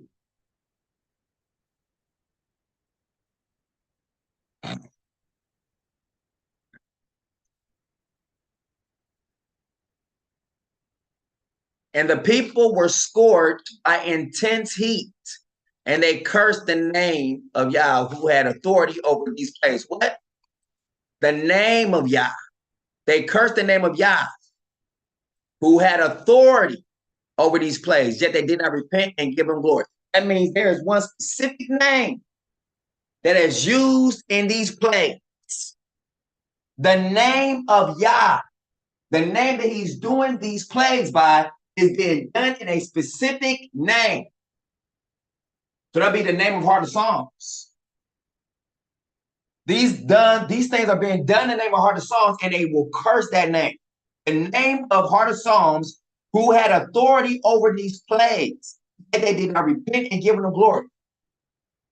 That's powerful because it denotes a specific name.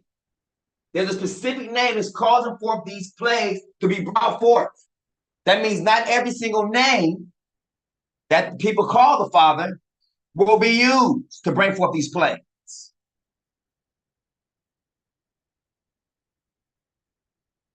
I hope y'all hear. Let's go.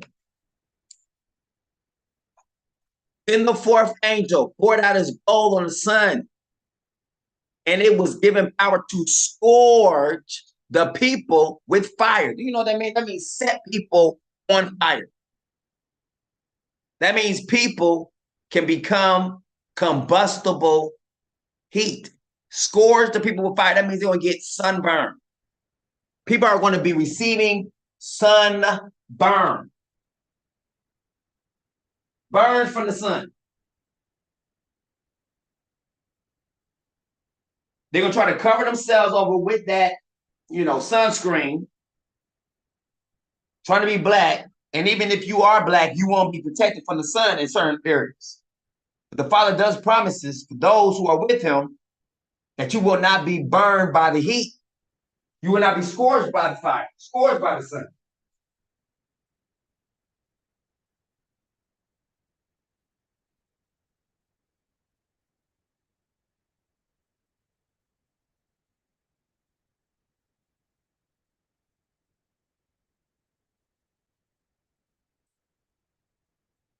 Everyone who takes this tech into their body is going to be messed up. These things are going to be for those who are making themselves enemies of the Father.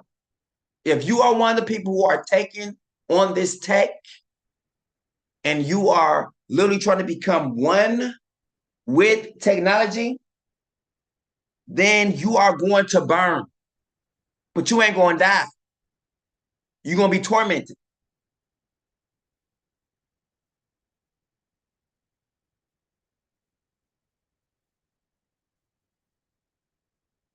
Yes, I heard the altar replay. Yes, I heard the altar reply. The altar reply.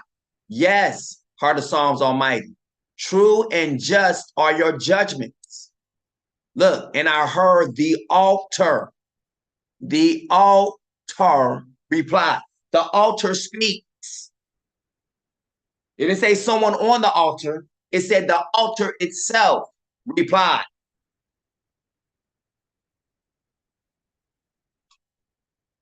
For they have spilled the blood of saints and prophets, and you have given them blood to drink.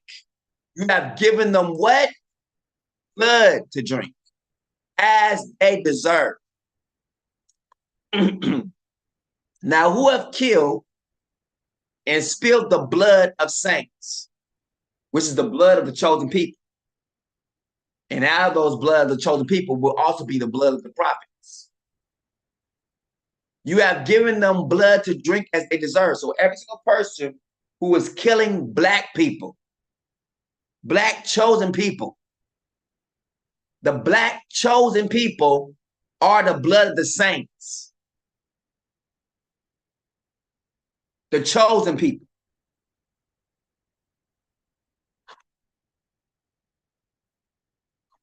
And I heard the angel of the waters say, righteous are you, O Holy One, who is and was, because you have brought these judgments.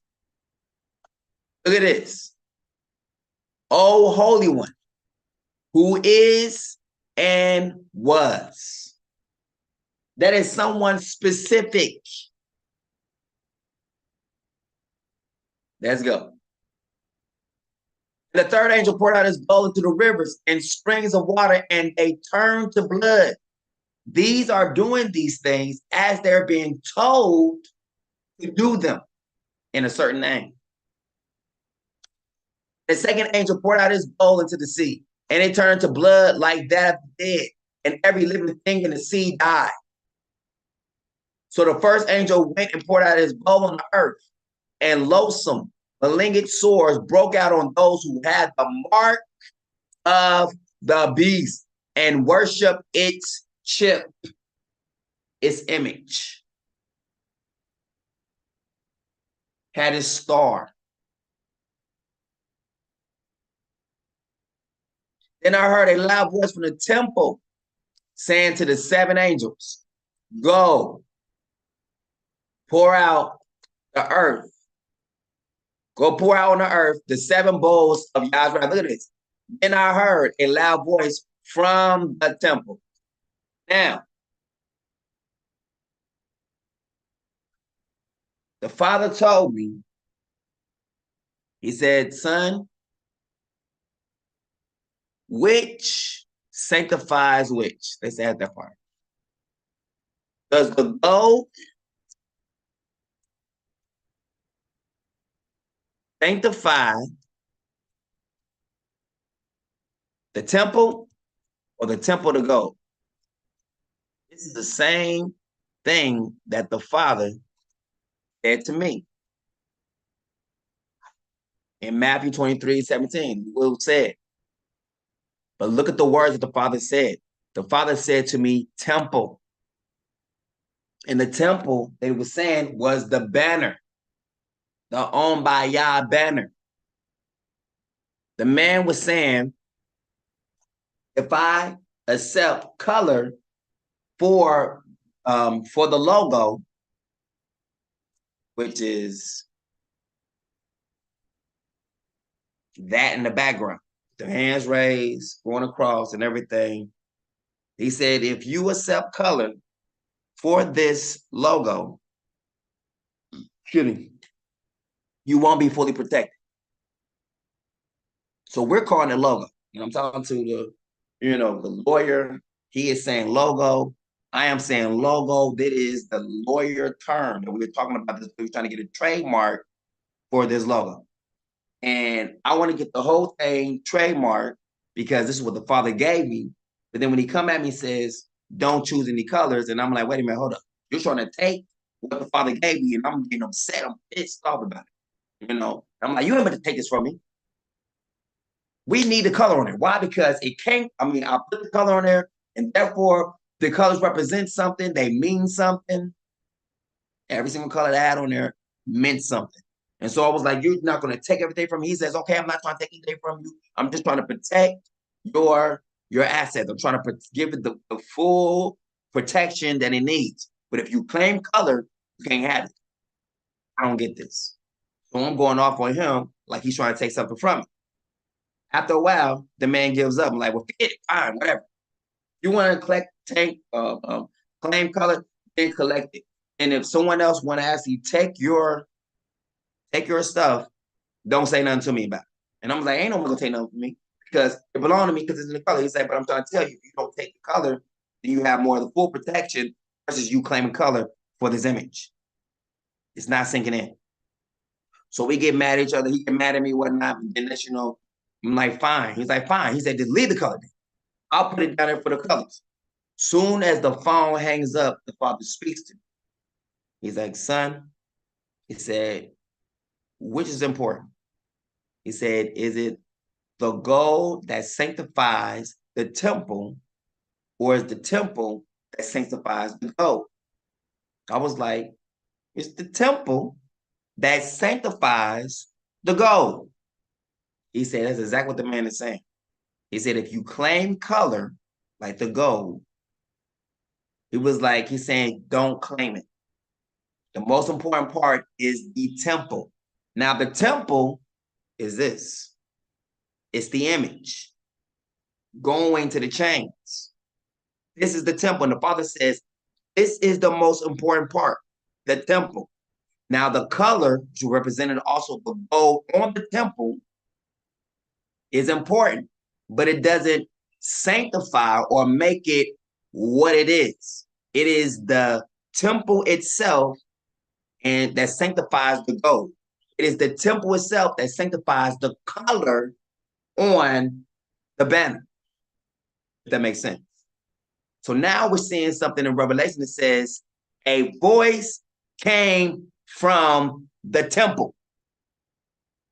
The Father says, this is the temple. I seen in the vision, open vision, that the Father showed me that I was this vision. I was this symbol. Later on, the Father would call the temple. But when I first seen this the first time in the dream or the open vision, there was no temple coming up. There was no word said temple. This won't be until 2010 when I am now in Arizona. When I first see this, will be first in Dayton, Ohio, when I first go.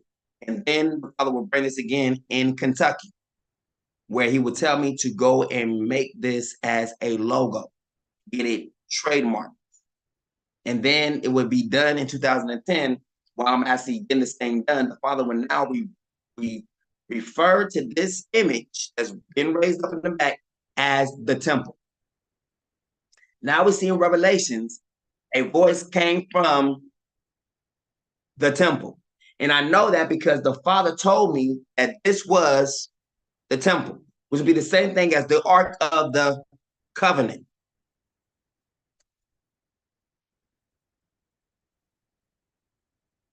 My testimony. from what the Father said clearly. Let's look what the Messiah says. Woe to the scribes and Pharisees. Woe to you blind guys. You say, if anyone swears by the temple, we also what? The name. It means nothing. But if anyone swears by the gold on the temple, by the colors on the temple, he is bound by his oath. You blind fools, which is greater, the gold or the temple that makes it sacred? And you say, if anyone swears by the altar, there it is, the altar and the temple are one and the same. It means nothing. But if anyone swears by the gift on it, he is bound by his oath. It would be the same thing as the colors. Now we see in Revelation in 2 places where something came from the altar, and I heard the altar reply. So the altar speaks. The altar says, yes, heart of Psalms. True and just are your judgments. He is speaking directly straight to the Father. Next one. Then I heard a loud voice from the temple saying to the 7 angels. So this one is now commanding the 7 angels to do what? Go, pour out on the earth 7 bowls of heart of Psalms wrath. Now we see clearly the altar and the temple are speaking. And the Father told me that the banner, the one with the hands raised up, the Father was saying to me, you're the altar, you're the temple. So it's saying that I will speak to the 7 angels to do what? Go pour out on the earth the 7 bowls of the Father's wrath, or my wrath upon this earth. Let's play.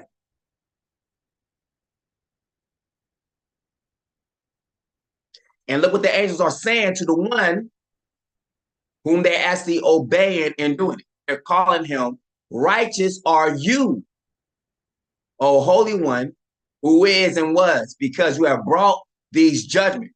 Who brought these judgments? The temple.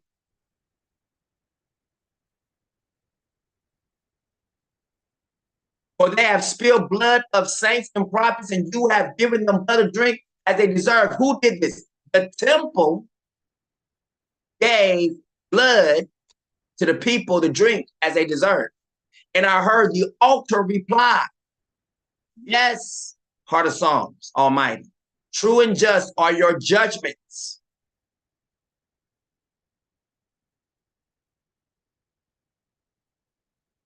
Why?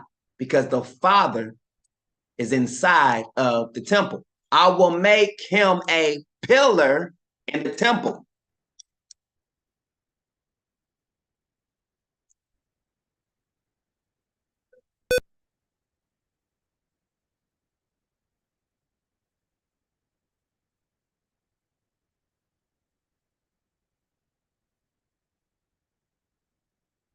See, in the temple, my Yah, that's the body of my Yah. In the body of my God, I will make him a pillar. I will make him the head.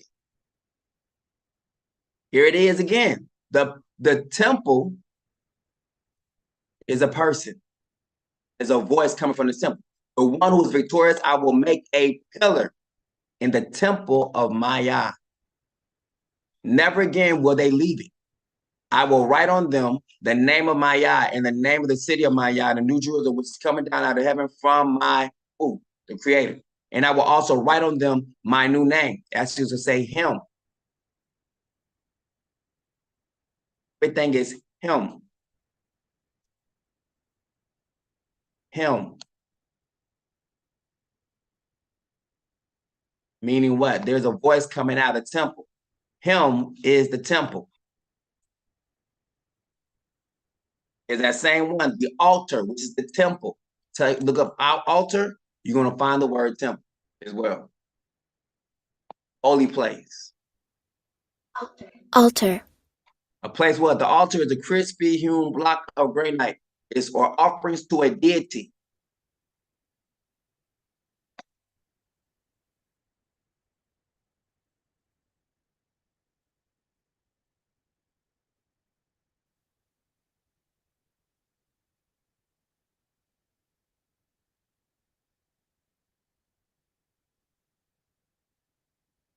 A usually raised structure or place on which sacrifices are offered or incense is burned in worship.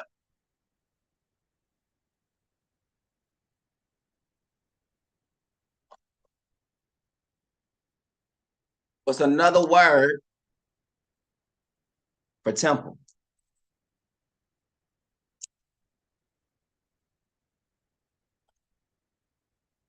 Altar. Tabernacle, see? Synonyms. Table, communion table, shrine, tabernacle, baptismal, font, sacrificial stone, platform, elevation for offerings, reed table, altarpiece.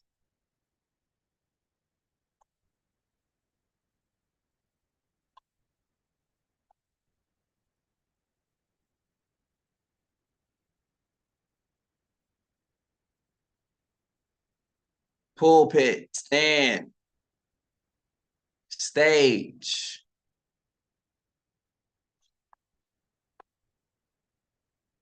Father says, I'm making a platform for you.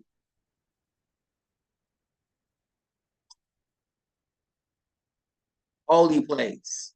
Who shall abide in the holy place? The secret place. Tabernacle is the same thing as what? Temple.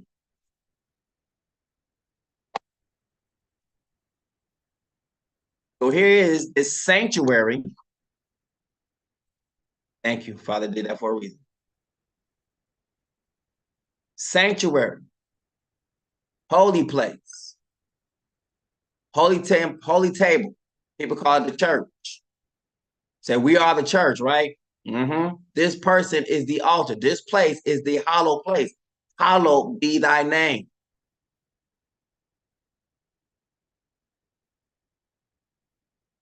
Now, this takes us right into Isaiah chapter 8. So we see that altar goes into sanctuary, goes into temple. The word says what? He shall be a sanctuary.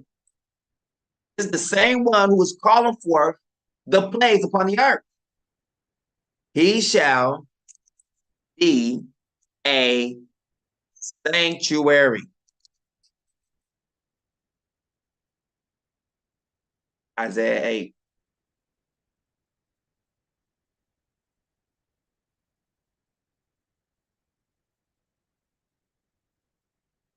A call to fear Yah, or Heart of Psalms. The Lord of hosts is the one you shall regard as holy.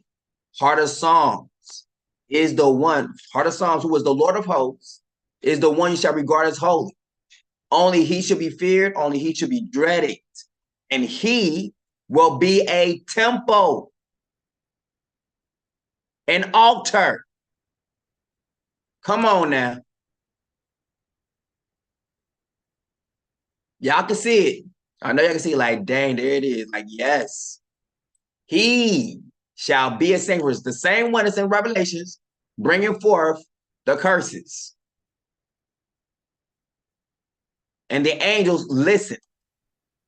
Sanctuary. Refuge, haven, port in the storm, oasis, shelter, retreat, reserve, park, reservation.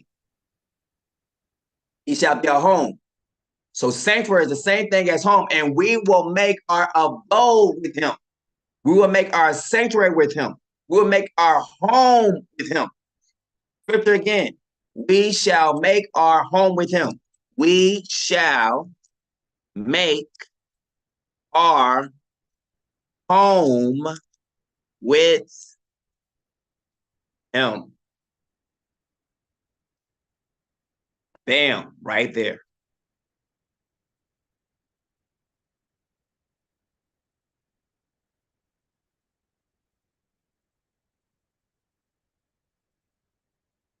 Make our abode with him. And we will make a home with him. Revelation. And I heard the altar reply. That's the Father and the Son and the Holy Spirit replying.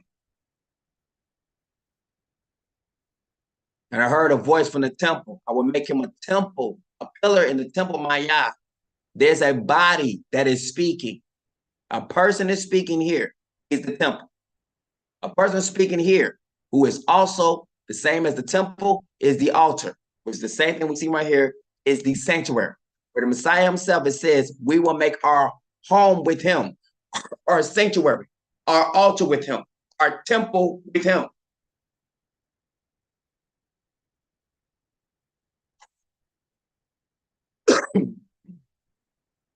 The same one who's saying these things is the same one telling you now, do not take the mark of the beast. Do not become one with technology, because you will be driven by demons. This wisdom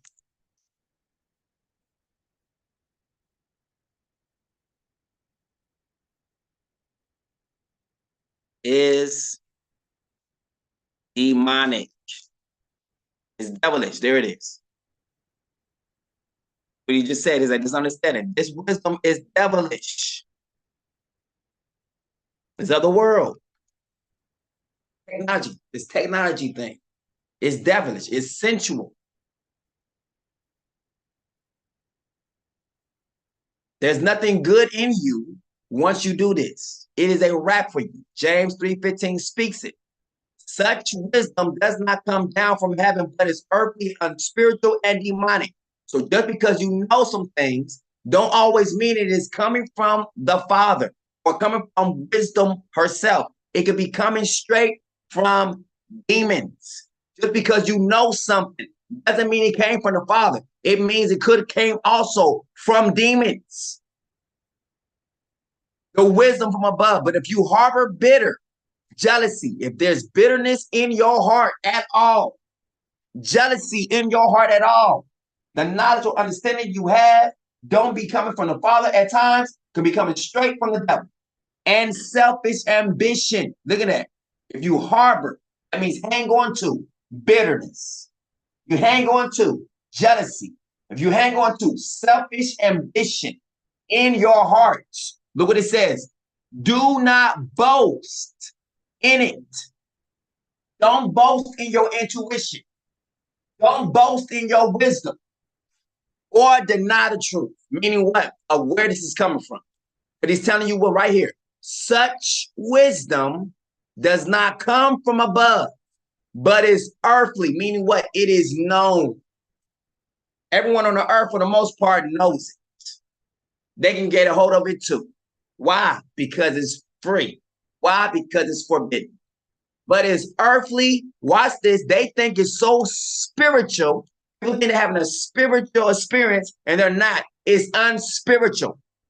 Just because you have this wisdom and it feel like something told you this, doesn't mean that it is from the Father. It could be straight from Satan. It's unspiritual and it's what? Demonic. Elon Musk, driven by demons. But guess what? He's brilliant. He has all this wisdom. And the Bible just says all this wisdom is not coming from above. It is earthly, unspiritual, and it's also demonic. So actually knowing how to work technology or even wire up computers and all that kind of stuff like that and put them together and make these little, Twitters and Facebook pages, or not even pages, but just the whole platform in itself can be demonic. The whole technology or the understanding of how to do it don't have to be from the Father at all. It can be straight from the devil himself.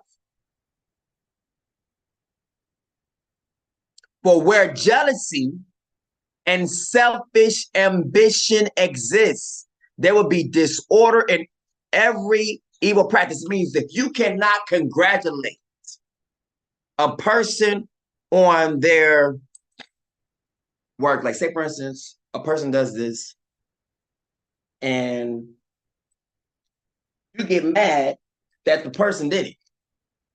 Who does this person think they are? What in the world is going on? You can't congratulate. Man, that looks nice. That was beautiful. But the only thing you're going to argue about, like, who does this person think they are? Where they come from? This is not coming from the Father. This is coming straight from Satan. The knowledge and understanding you're getting is not coming from the Father. It's coming straight from Satan, because everything is from a selfish ambition. It is demonic. It is coming from jealousy. When you got to say, who is this person, who they think they are, there is jealousy right there. And the Father says he is not there. So these thoughts, these mindsets, these actions that comes on next is not from the Father. It's straight from Satan. If you cannot congratulate people,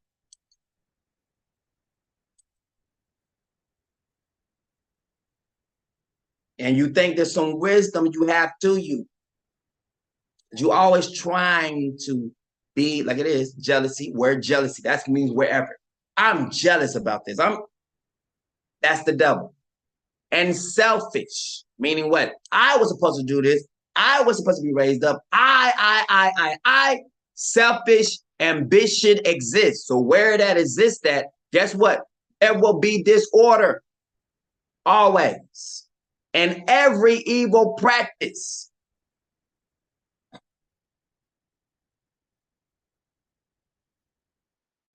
So all this wisdom that people think they got is coming straight from their tongue. Your problems come from your mouth. Literally. Not many of you should become teachers. Everybody want to teach something. This is what I learned. This is what I know. Let me show you something. Let me teach you something. Everybody want to be a teacher. My brothers, because you know that we who teach will be judged more strictly. If you want to be in the public eye and teach something, you are going to be judged way more strictly than anyone else who does not teach. We all stumble in many ways. If anyone is never at fault in what he says, he is a perfect man able to control his whole body.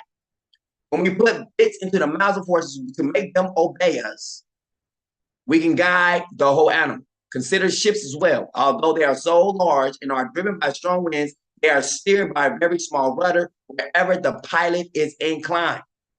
In the same way, the tongue is a small part of the body, but it boasts of great things. Remember what came out of the mouth of people, right? And I saw 3 unclean spirits that looked like frogs coming out of the mouths of the dragon, beast, and false prophet. I wonder what they are saying. What they're talking about here. They're boasting. They're boasting about something. They're talking about something. You know, Elon Musk, we've seen him, it says that Elon Musk thinks you should become one with the computer, one with the machine. We should become one with the machines. Is that a great thing or something bad? Would that be an unclean spirit coming out of their mouth, or would that be a mindset from the Father telling us to connect? But it's wisdom though, right? What wisdom is it? Is this wisdom from above or wisdom from the devil?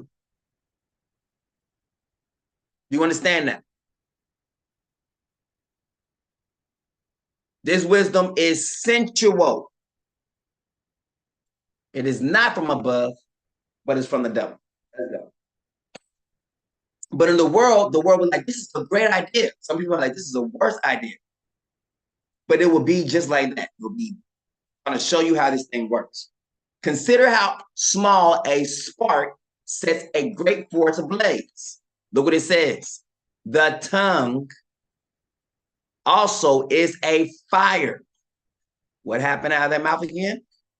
And I saw 3 unclean spirits that looked like frogs coming out of the mouths of the dragon, the beast, and the false prophet. These people cannot tame their tongues. They're going to speak whatever it is they're going to speak. Their tongue is also a fire. That's for everybody. A world of what? Of righteousness. Nope. A world of wickedness. So just because you're saying it don't mean it's correct. Just because you're saying it and it sounds good to you don't mean that it's righteous. You could be wrong as 2 left shoes or wrong as 2 right shoes. A word of wickedness among the parts where of the body. The most unruly thing is your tongue. I'm going to say something. I got to say something. I'm going to speak up. I'm going to do this. And most times that is not the time to do that. Sometimes it's the time to just shut up. Because the devil and his people are going to be exemplifying the very same things that the world is going to characterize as the most important traits of their mind or of their bodies, which is what? Them opening mouth and speaking everything. Unclean spirits come out your mouth when you speak. If you're saying the wrong things, that's an unclean spirit coming out you. Your words are spirit.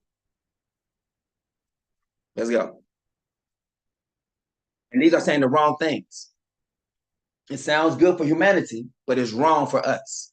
Consider how small a spark sets a great forest ablaze. The tongue. It didn't say breast. It didn't say your penis. It didn't say your butt. It didn't say your hands. It didn't say your feet. It said your tongue is a fire. It didn't say your eyes was a fire. It didn't say your nose was a fire. It said your tongue. And it says your tongue, everybody's tongue is set ablaze by hell.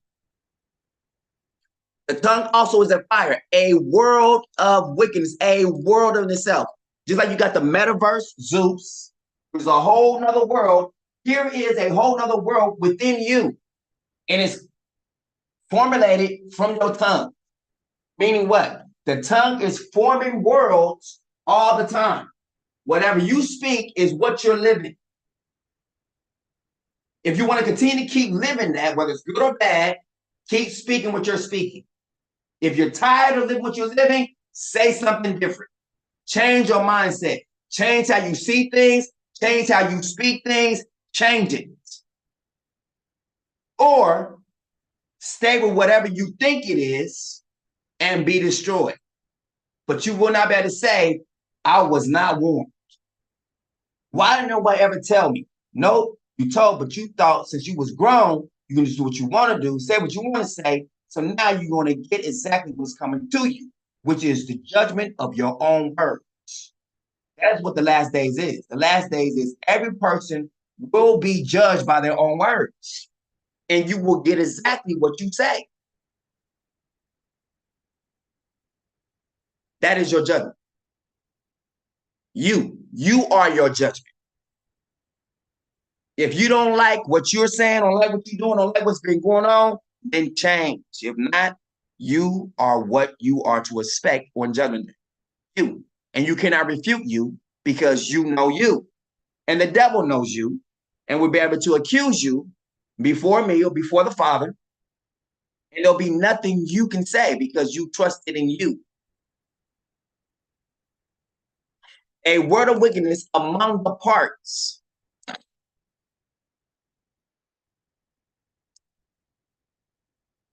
Among the parts of the body. It pollutes the whole person. So how can anyone say they're righteous when you're always speaking all the time what you feel, what you think, what you know? When your words is what messes you up. Your own words, your own thoughts messes you up. But most people don't believe in thinking that their own thoughts and their own words is messed up. So therefore they stay polluted. It pollutes. It throws trash. Heck, you keep doing that. It pollutes.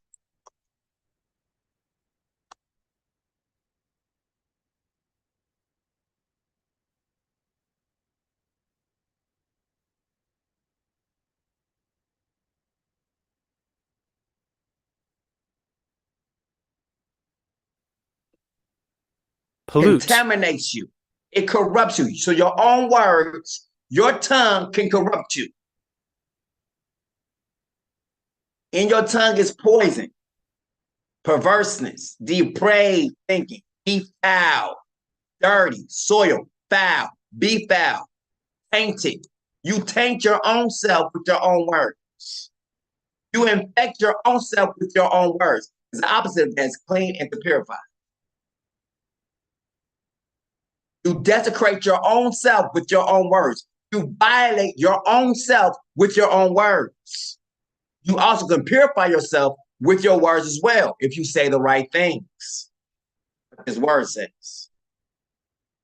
It pollutes the whole person. How much more can you also clean yourself up with the words, with the right words, with the word of God, by saying what the word says and not citing what other people say against the word? You clean yourself up. You pollute yourself by speaking and leaning to your own understanding. You do it every single time. Every single time you lean to your own understanding, you pollute yourself. You taint yourself. So how can you stand righteous before anything? How can you speak on about anything when you yourself are tainted by your own mouth? It pollutes the whole person, not half of you, not just a little bit of you, all of you. But watch this, I guarantee you, a lot of people still going to open their mouth and speak a lot of stuff. But they will not be able to say that well, how does judgment work? Judgment works by your own mouth. If you don't say much, guess what? You can't be judged on anything you ain't saying. But if you're saying a lot, you'll be judged on every single thing that you are saying. I know I'm going to be judged, or I have already been judged. And I've been placed as the judge over words, placed as the judge over everything. Why? Because I've already been to the places you all got to go, whether you believe it or not. I've already seen it. Been there, done that. Y'all ain't even done it yet. But y'all still trying to tell me. Stuff is hilarious. It pollutes the whole person's, sets the course of his life or her life on fire. Come on, wait a minute. So you bring drama into your own life with your own words. And itself set on fire by hell. That means the same place where a lot of people are going is set on fire by death. And the power of the tongue is what? Life and death. Death and life. And those who love it will eat the fruit that comes out your mouth. So if you are a jealous person, you will live by jealousy, be eaten up by jealousy.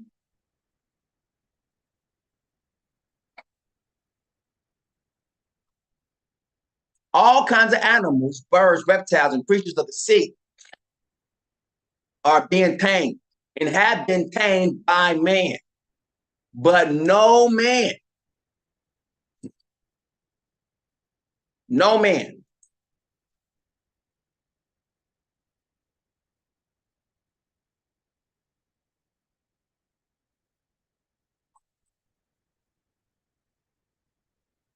but no man can tame the tongue. It is a restless. It has no peace. Restless means it is constantly doing something. It is a restless evil, full of deadly poison. Watch this. When a person thinks they know something, they're going to constantly keep speaking about it, whether it's right or wrong, and they spread it for deadly poison. Because they're so opinionated. Opinionated person is detrimental to themselves, not to the ones they're bringing out the opinions to. Their opinions themselves are their own judgment against themselves. Because the very same opinion you bring of everyone else is also upon you with your own tongue. I'm not an opinionated person. You know why? Because I don't have opinion one way or another. My opinion is going to be based off of this book. I don't care what I think, what I feel. For most cases, I don't really care what most people think about or feel either, because I care about what this book says. I care about what the Father says. I don't really care about how people really see me. I really can care less how people see me. All I care about is how the Father sees me. That's what makes me. My kids will be mad at me and everything like that. Guess what? I care about how the Father sees me. And what I did was right when he told me to do what I did. If people don't understand that, that is something either they got to grow up with, or they could be destroyed forever trying to hold a grudge or something against me. Period. You will mess up your life. But no man can tame the tongue. It is a restless evil, full of deadly poison. It will also be full of what? Killing as well. But if you're focused on the wrong things all the time, 24/7, people's always constantly bringing the wrong things to you, 24/7, guess what your mind's going to be filled up with? Deadly poison. You ain't got no healing in you. You only got poison. Watch this. Look how easy it is. With the tongue we bless our King and the Father. Oh, we bow to you, King. Oh, holy King, hallelujah. We thank you, Father. But watch this. You can also use the same tongue to curse the King. And with it, we curse men. We have been made, who have been made in the Father's likeness. Now, it definitely says the Son is made in the Father's likeness. Many people got something to say about the Father's Son. Out of the same mouth come blessing and cursing. My brothers, this should not be. Can both fresh water and salt water flow from the same spring? My brothers, can a fig tree grow olives or a grapevine bear figs? Neither can a salt spring produce fresh water. Meaning what? Now the wisdom that you have received is not from above, but is from Satan. Your tongue is speaking of wisdom that is forbidden. That's what's messing you up. A lot of people are getting into this consciousness and all that other kind of stuff like that. They are messing up. This wisdom is not coming from above. The wisdom from above, who is wise and understanding among you? Number one, to get wisdom and to get understanding starts with the fear of God. If you do not fear who the Father has placed before you, there is no wisdom or sound understanding or sound doctrine within you at all. There's none. Who is wise and understanding among you? Let him show it by his good conduct, by deeds done in the humility that comes with wisdom. That comes from wisdom. But if you harbor bitter jealousy and selfish ambition in your hearts, do not boast in it or deny the truth. Such wisdom does not come from above, but is earthly, unspiritual, and it's demonic. You're being what? Played by the devil. For where jealousy and selfish ambition exists, there will be disorder in every evil practice. Now, if you look at every single show of competition, there's usually selfish ambition there, or sometimes from jealousy. On that show, that very show is producing what? Disorder in every evil practice. And we call it a program or a TV show or a movie. Come on now. Keeping up with the Kardashians. What do you think that's going to do? Produce jealousy. What do you think that's going to produce? Selfish ambition. When you see a person who was made it, after they sold to the devil, most people is going to produce in them jealousy. How come they got all this money when if I had that money, I would do this and that? That's going to bring forth jealousy. If I had what they had, I would do this, I would do that. But you're not in that position, are you? So why think like that? If I had what you had, I would be doing this. I don't ever look at anyone saying, man, if I had what they had, I'd be doing this. No. I'm looking for the Father to give me what belongs to me. I'm not jealous of another man. I'm not jealous of a woman. I'm not jealous of a child. I'm not jealous of nothing at all. But where jealousy and selfish ambition exists, there will be disorder in every evil practice. The word tells people to follow me, but I ain't got tons of followers like that. If they come, they come. If they don't, they don't. Guess what? I know my testimony. I know my story. Whether people come or don't come, that's on them. At the end, they got to still deal with me. So it don't really matter to me. I mean, really doesn't really matter to me. One way or the other, you still got to deal with them. Whether directly or indirectly. Still got to deal with my name. Whether directly or indirectly, you still got to deal with it. Where jealousy and selfish ambition exists, there will be disorder in every evil practice. That's why there's a lot of people on YouTube. A lot of people on TikTok. Why? Because people want to be seen. People want to be known. People want to get their name out there. People want to be very successful. Success comes from obedience to the Father, period. You can make your successfulness or make yourself successful in the things that you know and the things that you do, but it don't have to be success given from the Father. It could be success just driven by demons. Because your mindset, what's helped to build up your empire? What mindset is done to actually build it up? What mindset is behind your money that you have? Where's that mindset coming from? Are you a self-made millionaire? That's not made from the Father. That don't come from the Father. I don't make self-made millionaires. Father either promotes or he demotes. But a person who actually gets anything from the Father would not say like, myself, I made this myself. I always say me and the Father came up with this banner. And I will always say that. I would never say, well, I didn't know. I show my hands in thy, and I say my hands. My hands, which is the body, which would be the Messiah. Literally, my hands went up automatically by itself. My mouth began to start speaking. Now, my mind was unfruitful in all that was taking place because it was questioning what was happening. So again, I cannot take any credit for anything. I said my hands went up by themselves. Obviously, had to be something behind it. My mouth spoke while my mind rambled on, trying to figure out what was going on. Again, so my mouth and my body are doing two things of the same thing of a witness that my mind is witnessing but has no control over. I'm not in the driver's seat, something else is. But where jealousy and selfish ambition is this, there will be disorder in every evil practice. But the wisdom from above is first of all pure, then peace loving, gentle, accommodating. Wait a minute. Or knows how to congratulate people when they do something. If your mindset when someone does it, like, who did this person think they are? This was my job. This was this. This was that. Where is this wisdom that you say you're getting? Where's it coming from? Because that don't sound like the Father.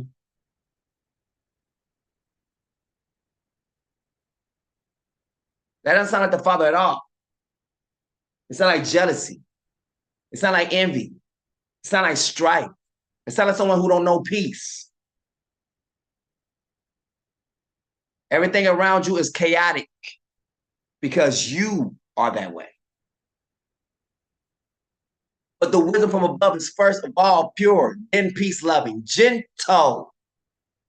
You're always harsh with your words all the time. Sometimes I don't even say nothing. I just don't say. I just don't speak. Because it's best, even when arguments go on sometimes, I don't say nothing. People are like, why don't you say nothing? Because number one, if I don't feel like I got something to say that's going to have to be better for this situation, it's best for me not to say nothing. I know I can go there, but why I want to go there when I want to, why I want to disturb my own peace? I don't understand that people just like to argue all the time, just want to argue. Start an argument for what? Why? As if your life can be better. Or this argument is going to make life so much better. No, it's not. It's going to piss you off. You're going to be ticked off. It's not going to help. But some people just can't help themselves. They just got to go into an argument. Have to. I try to literally leave an argument or not try to have one start by literally just going somewhere else or doing something else.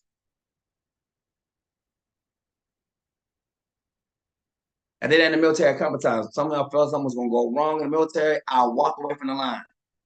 It was like, wait a minute, you left out of formation. Yes, I did. Why? To keep peace.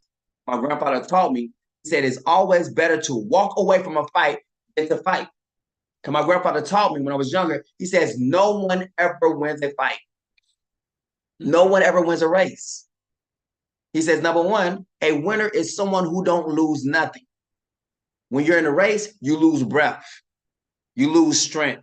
You have to use something, so you're not really a winner. You have to literally give something in order to win. So even though you won, you lost breath. You lost strength. You lost water. You lost something inside of you. A winner is a flawless person who wins, in a sense. Same thing with argument. He says it's always best to walk away from a fight than to actually stay there and try to actually entertain the fight. He said the stronger person walks away. The weak person stays the fight. The Bible even says also like to walk away from a fight is like conquering a strong tower.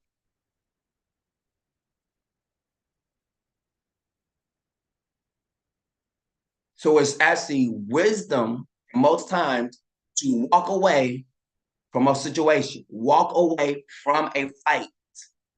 Especially with me, my mind is going straight into murder mode. I'm not thinking about anything. I'm thinking about murder mode. So it's best for me to walk away from those kind of incidents because I'm looking for a weapon. I'm just being right out front with you. I'm looking for a weapon. I'm not trying to come empty-handed. I'm coming with a weapon because in my mindset, like if it's going to continue to go on and keep going on, I'd rather kill the person or let's see the person die. That way I got to go through this no more. Ever again. My mind goes into fulfilling, like completely ending this. Like this is ended. Either you're living or I'm living or one of us not living, but there ain't gonna be no more problems like this. Why? Because one of us is dead. That's how my mind works.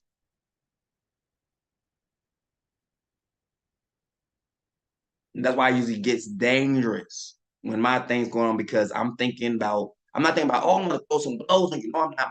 My mind is past blows. My mind is past how much blood has to pour out of you before you're dead. That's it. So I'd rather not go there with anyone because that's where my mind goes to. It goes strictly to murder. It don't go to, oh, we fight, we live to see another day. No, my mind is like, we fight, I want to see you gone forever. That is my mindset. And I cannot change that. I'm not changing it. That is just what it is. That's why I'd rather walk away from going to that place because me, I'm coming back with a weapon.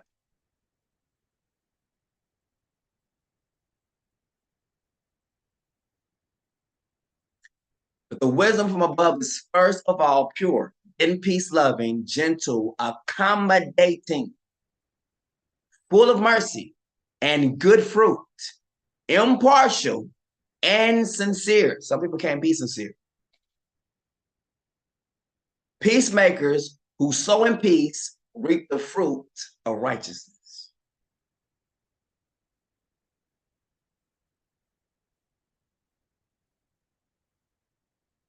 So it's better to walk away in a lot of instances. Why? To keep your peace.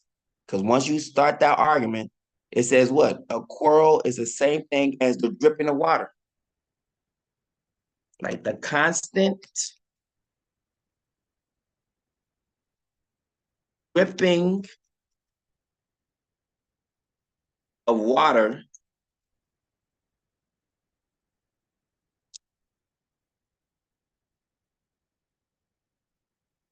over.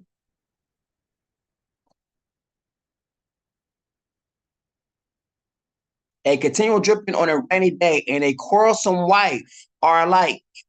To restrain her is to restrain the wind or to grasp oil in one's right hand.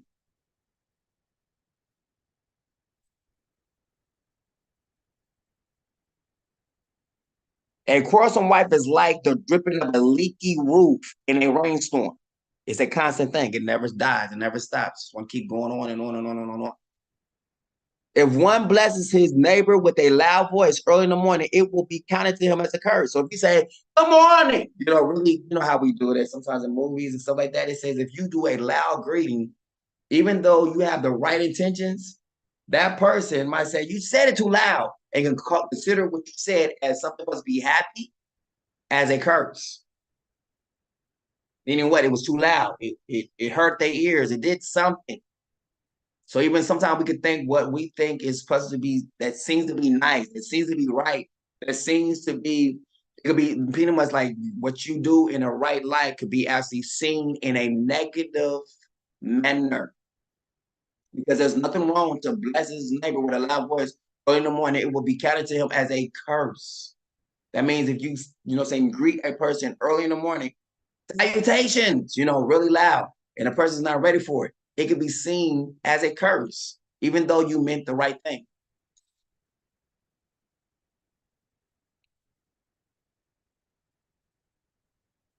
A foolish son is his father's ruin, and a quarrelsome wife is like a constant dripping. Now, this could also be in arguments. This can also be with, two women talking, arguing, going back and forth. The quarrelsome women, not just quarrelsome wife, but quarrelsome woman, quarrelsome man. It's not just women. It could be also men. A quarrelsome man or the men just want to keep going back and forth, talking, going arguing. It's like a constant dripping.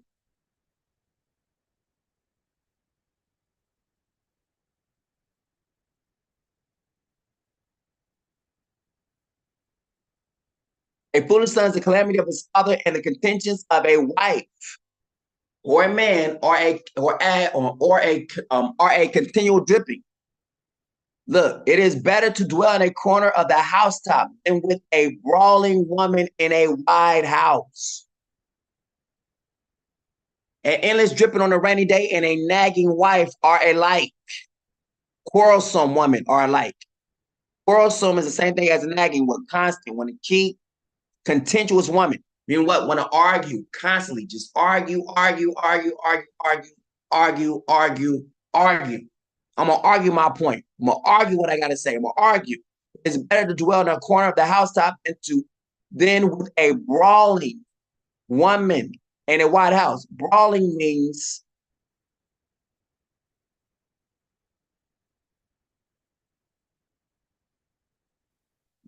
one who likes to fight, scuffle, skirmish, tussle, exchange blows, come to blows. The argument comes to blows. Struggle, grapple, wrestle, scrimmage, scrap, have to dust up, have to set to, have a punch up, swedge, roughhouse, stouts, go to knuckle. So a woman's ready to knuckle up with you. Brawl.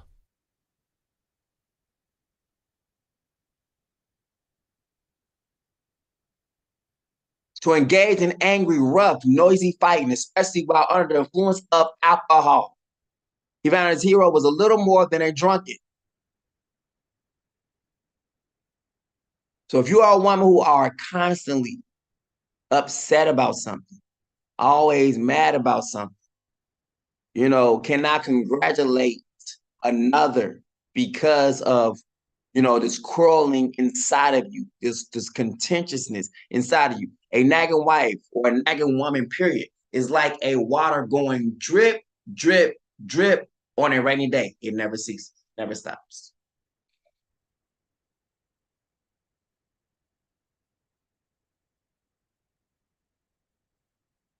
So how you stop that? You just stop speaking. See, restraining her is like holding back the wind or grasping over one's right hand, meaning it's going to slip through. It's not going to help. It's not going to change anything. Trying to hold her back is going to be a problem. Why? Because she don't know how to be quiet. She'll know how to stop. So it's going to be worse just to stay there.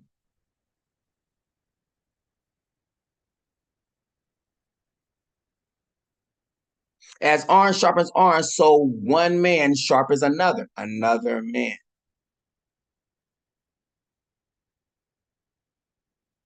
Like I said, this is not just for husbands and wives. This could be for a woman to a woman.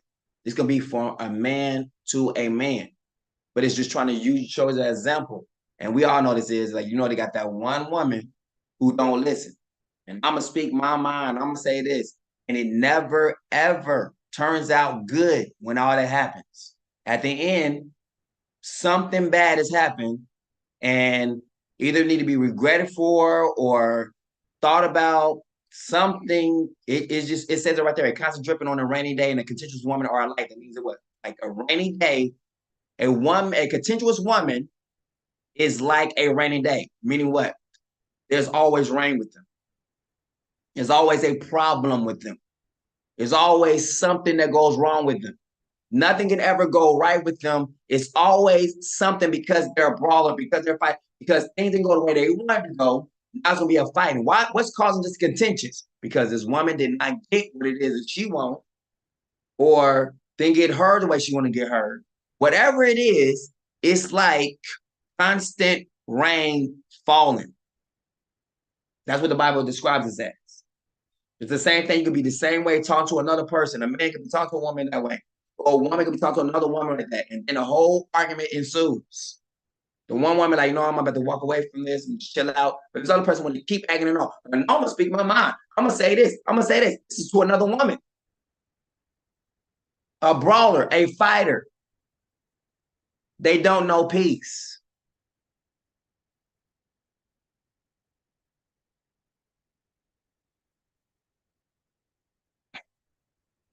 The same thing with Elon Musk. He will be the same way. He's driven by demons. There ain't gonna be no peace. When people say you shouldn't do this, he's gonna be like, nah, we keep hearing him say what? He wants to push the limits. It's the same thing with these type of women. They want to push the limits. Well, ain't no one ever did this. And so they're gonna be what? They're trying to push the limits. We're trying to push the limits of people. And look, I'm trying to restrain myself. I'm trying to hold back. And this person want to keep agging on, keep going on. Why? Because they want to push the limits.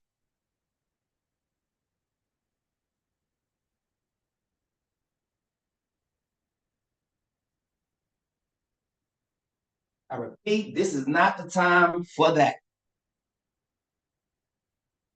This is not the time for that. And you can see these people are also driven by demons as well, as we can see. These same type of people are driven not by the Lord, they're driven by demons.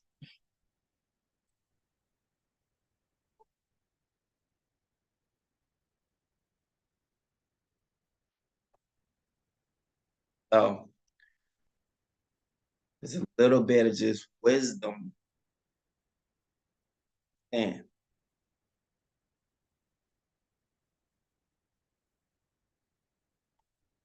so these words that this person they're gonna be speaking is gonna be a scrimmage, fight, scuffle.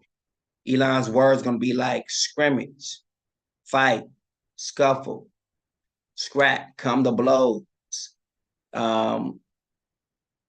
Charles' words gonna be like scrimmage, scuffle, fight, come to brawl. You know what I'm saying? It's not gonna be appeasing. They're not gonna be appeasing to the people. They're gonna say what they want to say, whether you like it or not. And that is just what it is. That is exactly how. That's why you can see the same example with, with a brawler, woman who is a brawler, a fighter in a sense. Now, just because you don't, in the way, and I love it, I love it, I love it, I love it, I love it, I love it.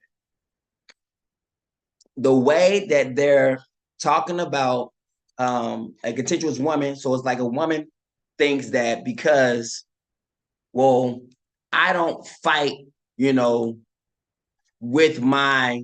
my fist. I'm not really so much as a fighter like this. No, but they're a fighter like this. On social media, they'll say a whole bunch of words as they're typing, coming at you, da da da. This is also a brawler. This is also a fighter. Just because they're not fighting with their fists per se, they're fighting also still the same thing through social media. Talking back, going back and forth, long paragraphs, all this kind of bull. That is the same thing as what it's saying right here is a contentious woman, constant rain, constant arguments, constant problems. Restraining this type of woman is like holding back the wind or grasping oil with one's right hand.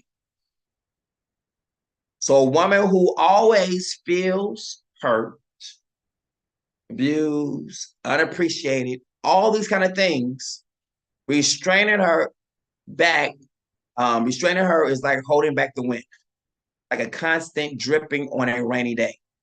And a contentious woman are alike. Contentious woman is also the same thing, like I said, they're fighting on social media with the thumb wars, going back and forth, cussing somebody out, letting someone feel, know how they feel through a text message. That's the same thing. So people think like, well, I don't fit this passage of scripture. Why? Because I'm not a fighter. It's actually talking about a woman who actually got a lot to say all the time. A woman who cannot learn how to, who does not know how to be quiet. That's why it says restraining her is like holding back the wind. What's she doing? She is saying a whole bunch of words out of her mouth, constantly speaking. This is what I feel. This is what I think. All day long. That's all they do. This is a contentious woman, and there are a lot of them in the earth.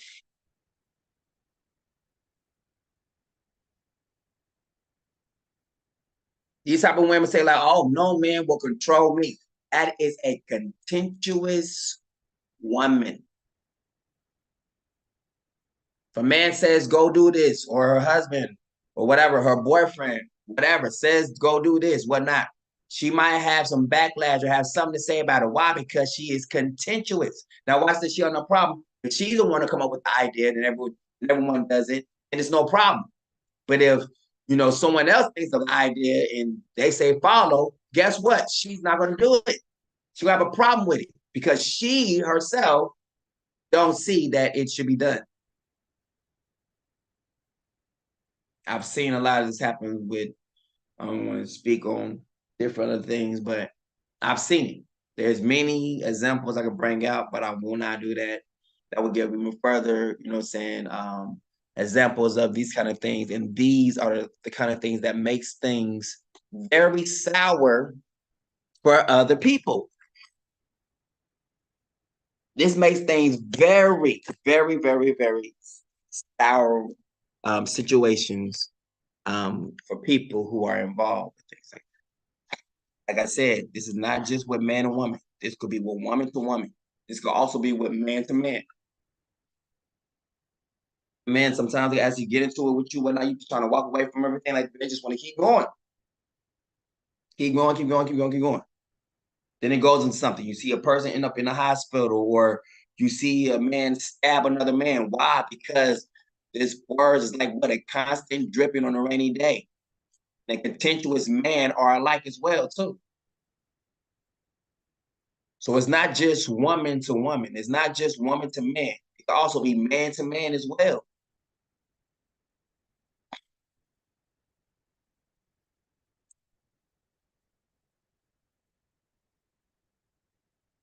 Let that be a lesson learned, to make sure that your words is not being driven by demons.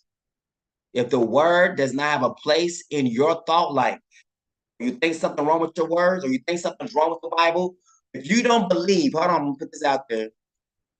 Some people, watch this, no longer believe in the God or the so-called God of the Bible. Well, I've heard them say it personally myself. Well, I don't believe in the God of the Bible. This person will be contentious. Because we over here in Goshen, we believe in the Bible, the God of the Bible, one wrote the Bible. Now, this person will not have anything per se to say to me on that part, because I don't have to listen. Why? Because I have my own testimony. This person has a lot to say, but they have no testimony to add to anything at all. But want people to listen to them, follow what they're saying. Why? Because they like to control everything.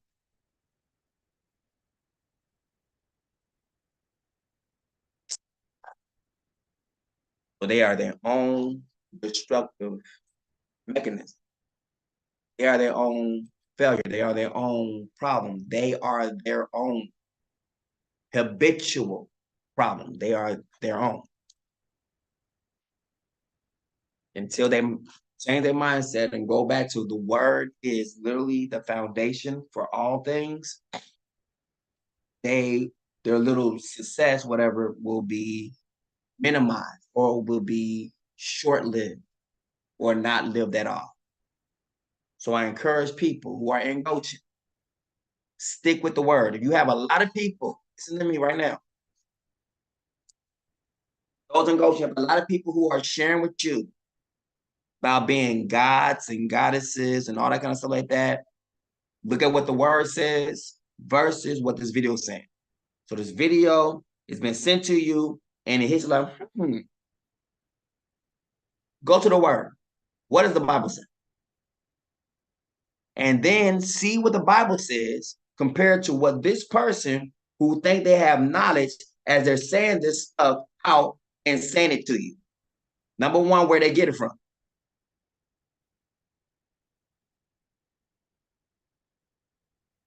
Just saying. Stick with the word, not with what people think, not with what people feel, not what people say that they see, in a sense. Because if it goes against the word, I'm speaking up for the word. Old, new, apocrypha, all day long. And none of these people who speak what they speak can speak on my level at all. Many people talking about, I'm leaving these different levels. I'm going over here, I'm going over there. This kind of wisdom is not from above. It is on the earth. It is earthly, sensual, and it is demonic in nature. It's Christ consciousness. If you cannot see that in the word, do not lean to your own understanding or what they're telling you. Lean to what the Bible says. If it does not talk about anything about Christ consciousness, it talks about the mind of Christ. Then talking about like, oh, people try to minimize what took place to me as Christ consciousness. The Christ consciousness came into you. So then why did I have to see the Messiah in order for this Christ consciousness to arrive? But then you see the Messiah says that me and my Father will come and make our abode with him in the one who we manifest ourselves to. Something's different. One, this person's being manifested to this one specifically. Then later on, they go and make their home with him. Versus another one just feels elevated in their thinking, I think this way, I believe this way. So therefore, this is what it is. Where's your witness? Where's the Messiah speaking to you? This is the way. But this same person will be like, well, this voice speaks to me and says this. The same voice that said this and said that. But also the Father will be testing you, because if this voice begins to start to lead you away from him in the word, you are failing your test.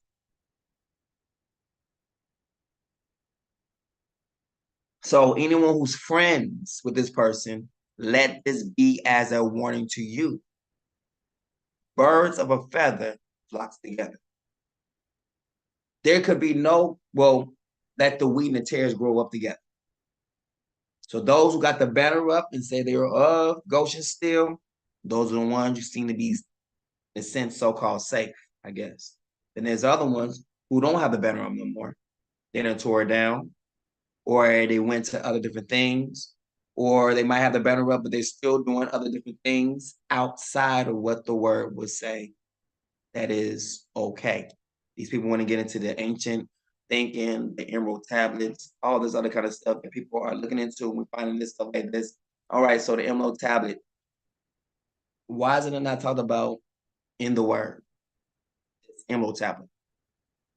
Why is everything that that everyone wants to bring out now is not even talked about in the Bible? But there's supposed to be this super deep knowledge. Would not Satan also have a connection to the emerald tablet? Especially if it's coming from Egypt. I'm just saying. The Bible warns us about Egypt. So if this stuff that's coming from Egypt, and the Father says you ain't going to have this stuff no more, you're going to be dealing with these things no more from Egypt, they're not going to be running to Egypt no more for a savior or salvation, then the Father's coming against a lot of stuff that's coming out of Egypt. More of our people will actually be prone to take as the truth, which is happening to a lot of our people right now, and caught up in a lot of Egyptology at this very moment. TikTok is helping it, YouTube, Facebook, the whole social media thing. But the funny thing is, the Father never one time told me about emerald tablet. Son, when you get old, I want you to check into the emerald tablet. All the time on October 7, 1997, he could have said all these important things, said none of those things. The Messiah said, hey, it's it's time. That's it. You can say, oh yeah, why it's time? Check into ancient Egypt, Egyptology. Check it. He said, Abraham, Isaac, and Jacob, that's your bloodline. So he already gave me like pretty much the starter kit on being what is called saved. At that, I'm done. Watch who you talk to. Watch who talks to you. People might send you things check it out with the word, make sure it lines up. If it does not line up, consider it to be tissue. Some of you just wipe your behind with and keep it moving. Because I see a lot of information people share as crap. Some I don't even go into. Some people like, I'm saying this person, you can listen to that. I'm like, for what? I've already heard the witness of what I need to hear from this person, saw with their own lips, speaking, saw them personally speak to me. My own eyes, my own ears heard. This person is saying something that they read from this book or whatever, and they're just saying based off of not something that they've seen or heard. They're just saying something they have found. I found this. I didn't find nothing. Everything was told to me verbatim from the person themselves, which makes me a perfect witness for both. These other people are not perfect witness for anything. So anyone who speaks against the word, but they themselves has never heard the Father or the Son speak about this book in that manner are false witnesses. Chill out. You will bring for destruction on your own self. And those type of people also will be given over to the mark of the beast, because just as your mind is gone, the Father says he will turn you over to a reprobate mind, meaning what? To work the things that ought not to be. Just as your mind is gone in this respect, all it takes is for the Father to also leave this completely. And the mind just go and does something that he totally does not want you to do. But in your mind, you'll be thinking, in your mind's eye, you'll be thinking that you're doing right things. You start hearing terms of your mind's eye. What is that?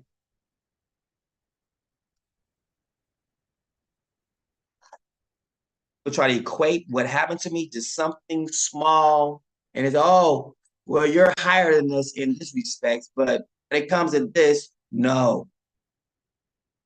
And why haven't you had it happen to you yourself? All right, that's time we have for Truth Colors, man. Y'all have a good one. Shalom, family.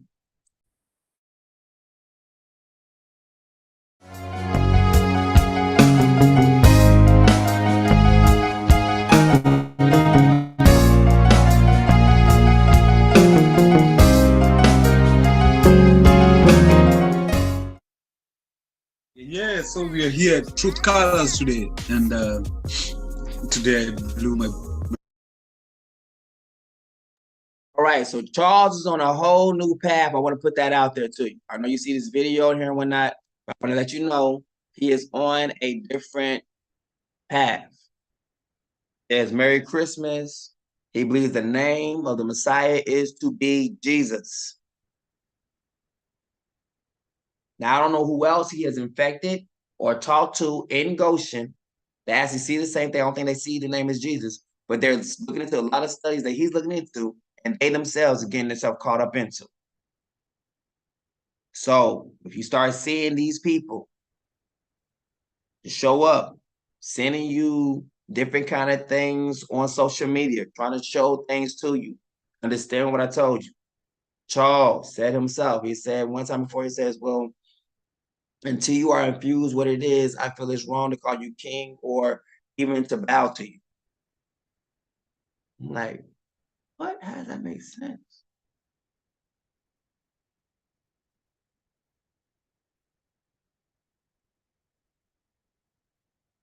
So a lot of stuff did not make sense. So a lot of now Charles is now on some other. I want to put that out there. Carla is on some other as well.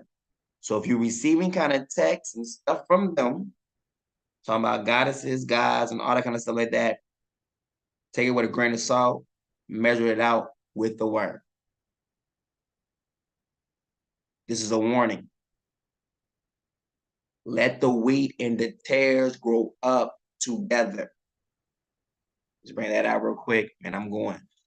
And you know, just because people are part of Goshen, do not make them good. They could be wheat or tares. The Bible says, let the wheat and the tares grow up, grow together. That means they might be in Goshen. Their mindset, even as Judas, his mindset was different. It was not for the Messiah. It was for himself.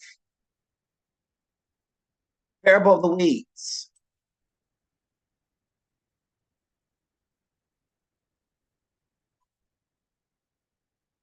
Bottom on this one.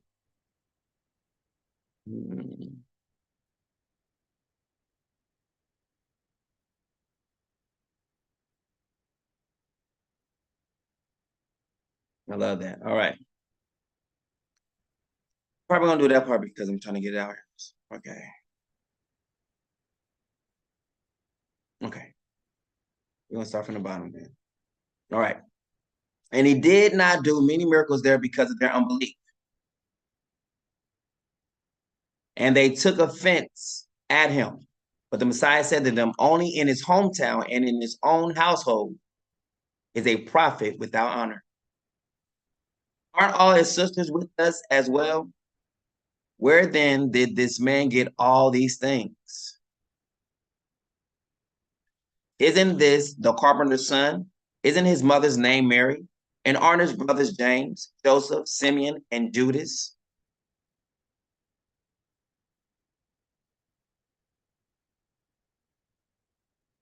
Coming to his hometown, he taught people in their synagogue or synagogues or son of God. You understand what it is now. And they were astonished. Where did this man get such wisdom and miraculous power? They asked. When the Messiah had finished these parables, he withdrew from that place. Then he told them, for this reason, every scribe who has been discipled in the kingdom of heaven is like a homeowner who brings out of his storeroom new treasures as well as old. Have you understood all these things? Yes, they answered. And threw them into the fiery furnace where they will be weeping and gnashing of teeth. So will it be at the end of the age. The angels will come and separate the wicked from the righteous. And we see that where?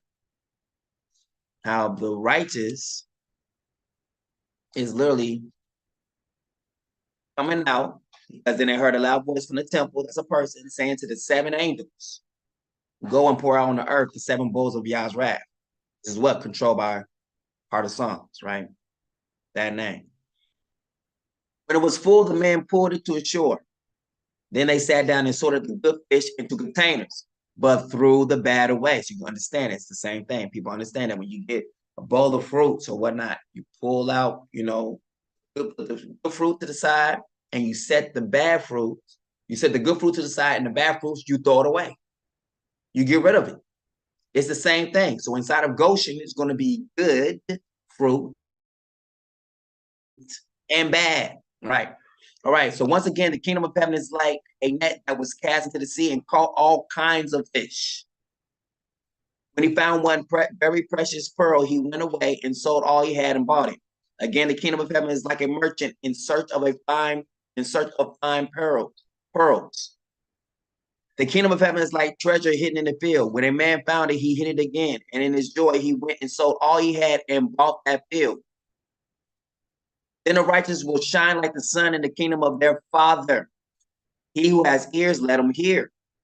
And they will throw them into the fiery furnace where there will be weeping and gnashing of teeth. The Son of Man will send out his angels. So we go right back to that scripture again, and we see now who that is now. That's speaking from the temple. The Son of Man. Then a loud voice came from the Son of Man, saying to the 7 angels, go pour out on the earth the 7 bowls of Yah's wrath. And I heard the Son of Man reply, yes, Heart of Psalms, Almighty, true and just are your judgments.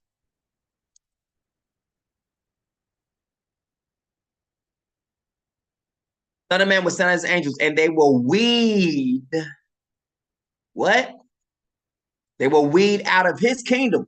They will weed out of Goshen every cause of sin in all who practice lawlessness. So those who speak against the Son of Man, speak against the King, will be weeded out of his kingdom. If you have a bad eyesight towards the king, you will be weeded out of Goshen.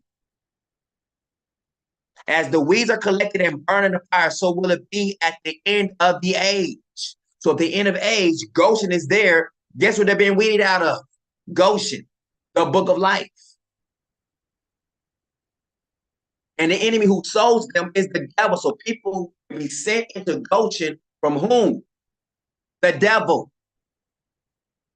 The harvest is the end of the age, and the harvesters are the angels. The field is the world, and the good seed represents the sons of the kingdom. The weeds are the sons or daughters of the evil one. They're snakish in their character, snakish in how they do things, very sneaky, right? And the snake always appears to have wisdom, always appears to be very highly intelligent. He replied, the one who sows the good seed is the Son of Man. So let's put it in. The one who sows the good seed is Heart of Psalms. People have a problem dealing with that name. Calling upon that name for the Father. Carla is definitely one of them. Charles is definitely one of them who has a problem calling on Heart of Psalms for their name. Even as they have seen these things in the scriptures, they have a hard time. Just want to put that out there so you let you know who it is. Let's go. Parable of the weeds explained. Then the Messiah dismissed the crowds and went into the house. His disciples came to him and said, explain to us the parable of the weeds in the field. This ties in perfectly with Psalms, chapter 79.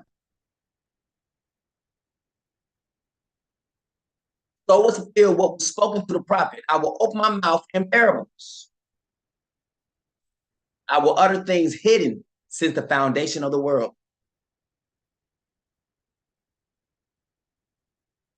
Heart of Psalms spoke all these things to the crowds in parables. He did not tell them anything without using scripture or a parable. So was fulfilled what was spoken to the prophet. I will open my mouth in scripture, parables. I will utter things hidden since the foundation of the world. So my testimonies will be things what? Hidden since the foundation of the world. Let's play. 33. He told them still another parable. The kingdom of heaven is like leaven that a woman took and mixed into 3 measures of flour until all of it was leavened.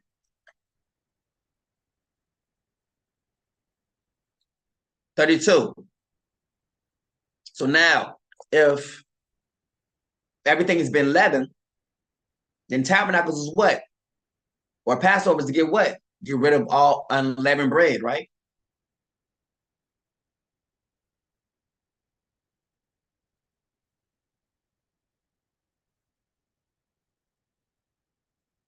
You must eat unleavened bread.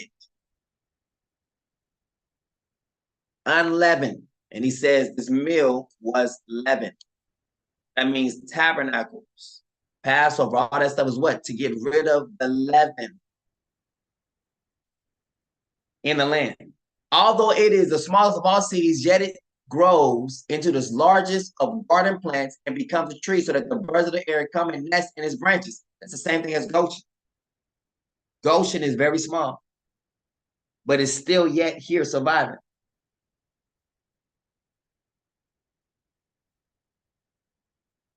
He put before them another parable. The kingdom of heaven is like a mustard seed that a man planted in his field.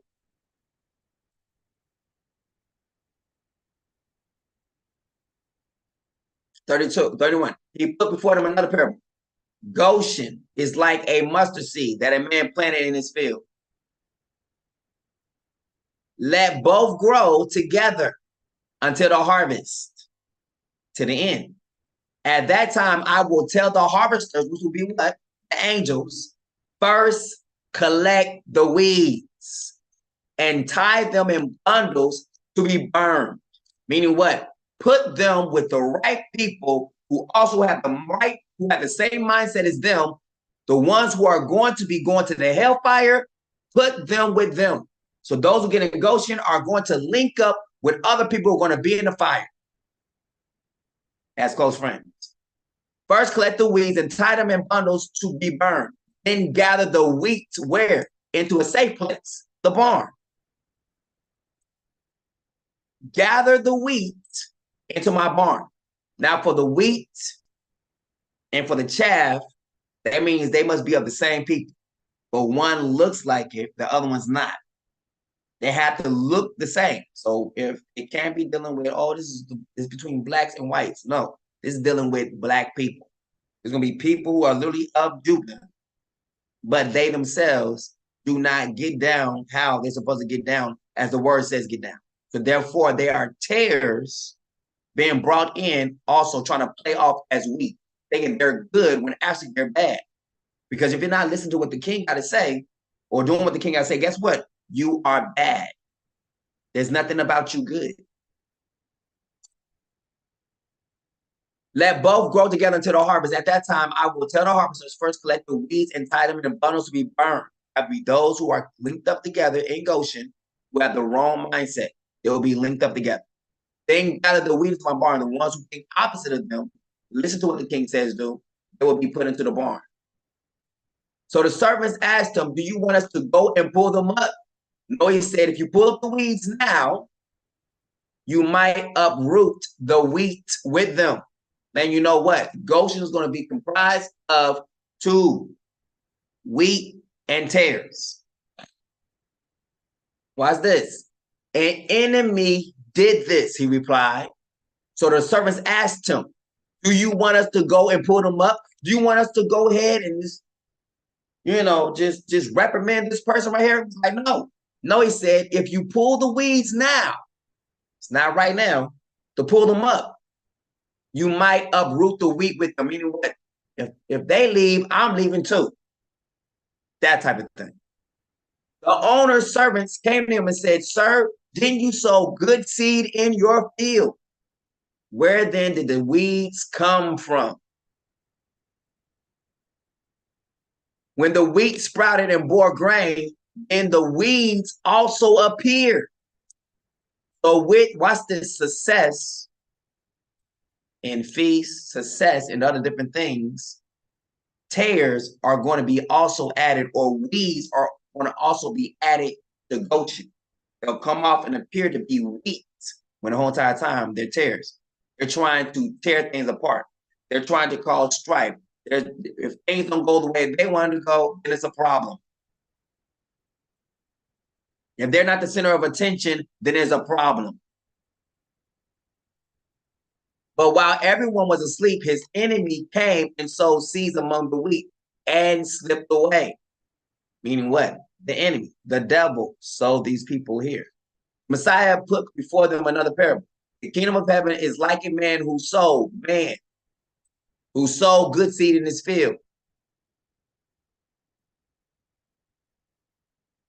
No, it didn't say a woman, it said a man. But the seed sown on good soil is the one who hears the word. This is how you know you are wheat and not a tare. The one who hears the word and, watch this, understands it. If you hear this word right here and you get confused, think about that. But the seed sown on good soil is the one who hears the word and understands it. It's not darkened to him. They get it. He indeed bears fruit and produces a crop 100-fold, 60-fold, or 30-fold. Why? Because he understands it. That's the wheat. Tares, they don't understand, so then they complain or grab about something they do not understand. They talk about it because they don't understand it. They complain. They nag about it because they don't understand it. They're a tare. The seed sown among the thorns is the one who hears the word, but the worries of this life, I got to eat, I got rent, I got all these different things. And the deceitfulness of wealth, meaning what? Well, if I had this, then I can definitely do this. Watch this. They begin to do different things at certain times. Why? To try to bring in wealth.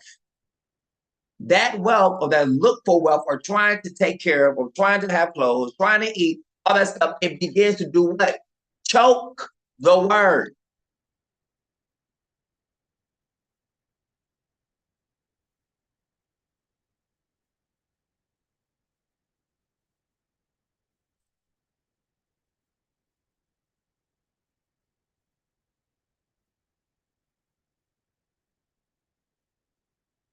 It begins to choke the word.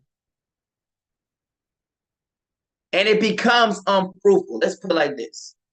The seed sown among thorns. What's this? The person sown among a friend who is like a thorn is the one who hears the word, but the worries of his or this woman's life and the deceitfulness of wealth begin to choke the word that's in her or choke the word that's in him.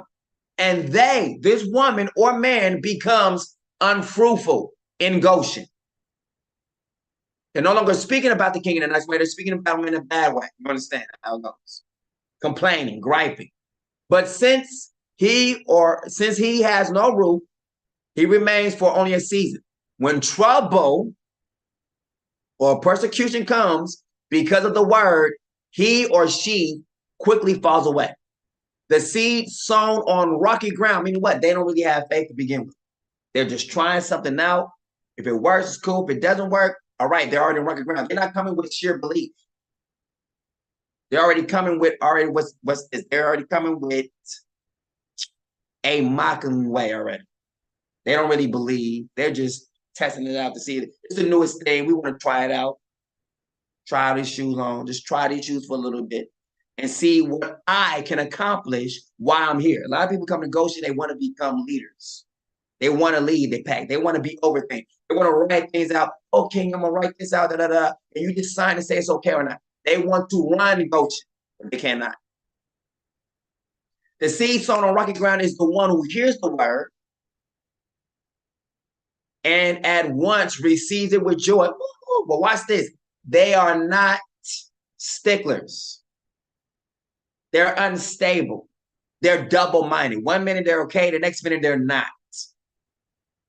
But watch this, that next part of it. The seed sown on rocky ground is the one who hears the word and at once receives it with joy. I believe you are it, but the things don't tie in where they want to tie in. That's when it says, but since they don't have no root, they remain for only a season. When trouble or persecution comes because of the word, they quickly fall away. It happens to a lot of people in Goshen. And they can be right there in Goshen still falling away. Just want to put that out there. When anyone hears the message of the kingdom, or the message from the king, but does not understand it, the evil one comes and snatches away what was sown in his or her heart. This is the seed sown along the path. It's not directly in them. It's just right there on the path. Consider then the parable of the sower. For truly I tell you, many prophets and righteous men long to see what you see, but did not see it, and to hear what you hear, but did not hear it. Meaning what? A lot of people want to hear my testimony. A lot of the old prophets back then will want to hear the prophet and want to hear the testimony I got to say. They want to hear what I heard, and they want to. They want to see what I saw. What did you see? What did you hear? They long to hear those things. You have it all the time, and like, I'm tired of hearing it. There's a difference. For truth I tell you, many prophets and righteous men long to see what you see, but did not see it, and hear what you hear, but did not hear it. Many people right now want to hear that. Would love to hear it.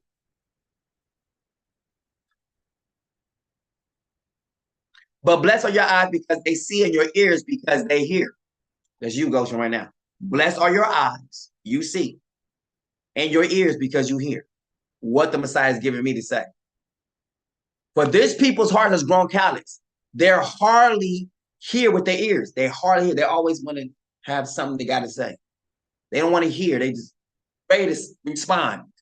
They always want to say what you got to say. Then you got to say, well, I don't want to hear it. I already heard it before.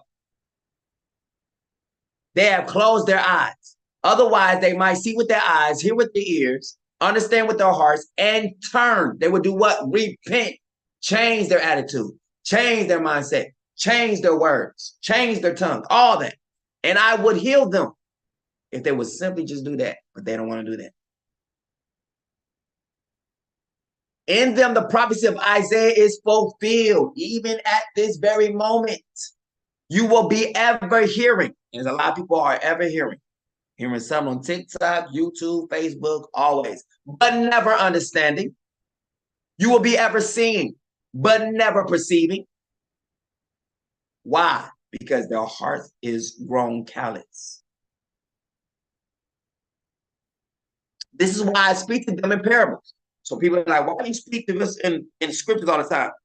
Because even if I say what I need to say, well, now you still won't understand. Because you are so basing everything off of your experience versus what I know. So it's kind of hard to speak to people. They won't listen. They'll hear, but they won't do. They'll see, but it won't do a change. It won't nothing. Whoever has will be given more. So that's how you get more knowledge, more understanding. Where it comes in at. Whoever has will be given more. And he or she will have in abundance. Whoever does not have, even right now, does not have the understanding, does not have the wisdom, does not have the fear of God, even what he or she has will be taken away from them. So your knowledge or understanding of the scriptures will be taken away from you. If you're not putting into this,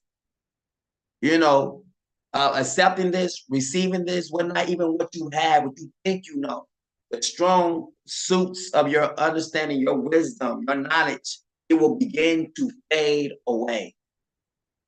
It'll be as if you was never there. You know, people, when they say like, this person's not even in the truth no more. Like, what happened to them? This is what happened to them. Other things became important. He replied, the knowledge of the mysteries of the kingdom of heaven has been given to you, but not to them. So the ones who fall away, they never received the message of the kingdom. They never accepted it. And the disciples came to the Messiah and asked, why do you speak to the people in parables? Why do you speak to them in scriptures? He who has an ear, let him hear. Still other seed fell on good soil and produced a crop, 100-fold, 60-fold, and 30-fold. For some people, it works, other people it doesn't. You know why it works for them? Because they literally believe this word and they literally put it into action. A lot of people say, well, I believe this word and I put it into action too. No, you didn't. Because all that time when you start putting it into action, you try to speak on it, you was also speaking negative things on top of the good things you're trying to say. You haven't learned to shut up and just let things be. No, you want to keep speaking out, trying to control things, and you're making a mess of your life and everyone else who listens to you. Other seeds fell among thorns, which grew up and choked the seedlings. But when the sun rose, the seedlings were scorched, and they were withered because they had no root. This was sown on rocky ground. The sun itself, for those who are sown on rock, those who don't have strong belief, those ones who are double-minded, the sun is going to rise on them and scorch them. Whatever they think they got going on in their life is going to be burnt up. Some fell on rocky ground where it did not have much soil. It sprang up quickly because the soil was shallow. That is the word. The word in them is shallow. It's not enough. If you spend all your time on social media, if you want to spend enough time in this word, you are a very shallow person. And the word in you is shallow.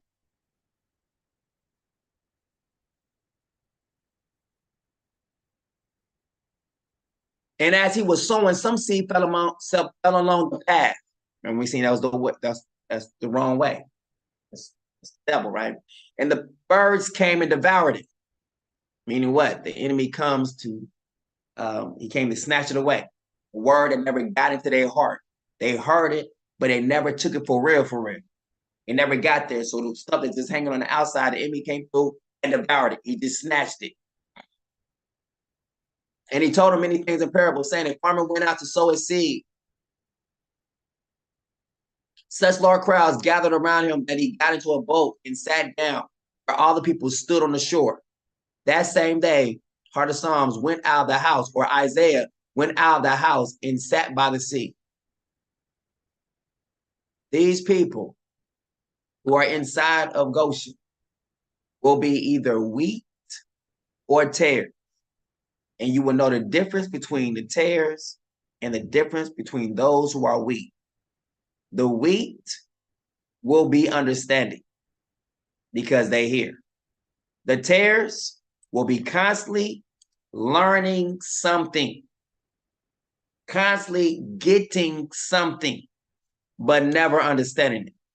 You will be ever seeing, but never perceiving. That is a tare. So a person trying to tell you something, trying to send you videos based off of what they think, they're constantly searching for something, constantly seeking something. You will ever be hearing, those people will ever be hearing, but never understanding. You will ever be seeing, but never perceiving. They can always hear the word, whatnot, but they will never get what it's really saying. They will never become a part of it. Why? Because they are a tare. For this person's or these people's heart has grown callous. Callous is the same thing as hard. Their heart has been hardened. Callous. They have grown heartless, unfeeling, uncaring, cold, cold-hearted, hard. As hard as nails, hard-hearted, with one heart of stone, stony-hearted, insensitive. Well, I don't care about that. I don't want to hear about that. I don't want to hear about his kin. I want to hear about that. I want to hear about. Do you know that we are gods too? We're gods and goddesses. That is a person that you know is a tare. I don't want to hear about this effery. Because you hear a person talk about that. This effery that goes on and goes, you hear a person that's constantly doing that, and they're in Goshen and they're speaking like that when they're talking on the phone or messenger or anything like that. This person is heartless. They're cold-hearted. They're stony-hearted. They're not believing. Their hearts, they're cruel. They're ruthless. They're hard-bitten, brutal, unsympathetic, uncharitable, indifferent, hard-boiled, soulless. So where are they going? They're going to hell. They're on their way to hell. They're unsusceptible, unconcerned, bloodless. Because the opposite is kind and compassionate. So a lot of people came into Goshen speaking bad like this, callous, inside of Goshen. Kenny was one of them. Carla was another one. And I'm being real.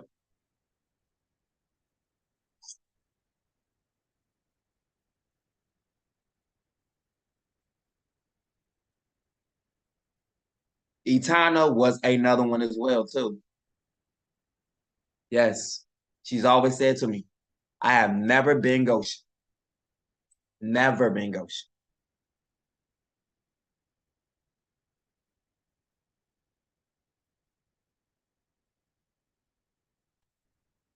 Here it is. Callous. Callous. Heartless, unfeeling, uncaring, stony-hearted, insensitive, cold-blooded, hard-bitten, hard-hearted, case-hearted, hardened, uncharitable, indifferent, unsympathetic, brutal, ruthless, cruel, harsh, unconcerned, insensible, bloodless, soulless, hard-boiled. Opposite is kind and compassionate. A contentious woman is like this.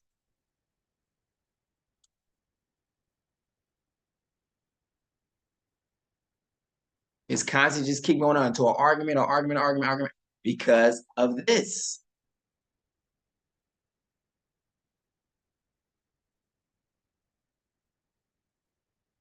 People are into like people, like they're saying that, hey, did you know that our people used to worship women? The gods, what y'all think the gods is not really the gods. It's actually the women. Where's that in the word? And what was the punishment for that? Now, it's easy for other women to get taken by this. And those who are taken by this, they're not smart. The Father is also binding them up to go away as well. So when the judgment comes, these people who believe this way, all will be put with the people who believe the same way that they believe. So they should get the same punishment. That's what comes with that. And I'm saying again, none of these females or these men can actually speak from a witness on what they're saying is true. None. They haven't talked to these so-called gods or goddesses to them. No one can ever say, I saw them. No one can ever say that they actually spoke to them. None. But they want to tell you, this is what this is. But I'm telling you, what I've heard and what I've seen, and what I've heard and what I've seen is right here in this book. And can be proven. And has been proven. What they're saying, oh, a lot of people on the earth knows about it. We just got them saying that wisdom that is not from above is earthly. That means a lot of people on the earth knows about it. But it's not spiritual. But a lot of people are claiming a lot of stuff that's come up on TikTok because of this ancient knowledge. They're calling it spiritual when the Bible just said it's unspiritual. And then they also went and said it's demonic.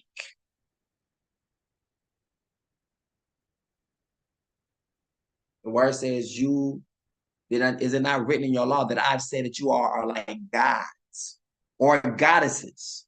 But it also says, but you will die like mere mortal men and women. So it was a dig. Messiah said it, but then he shot them down in the same instance.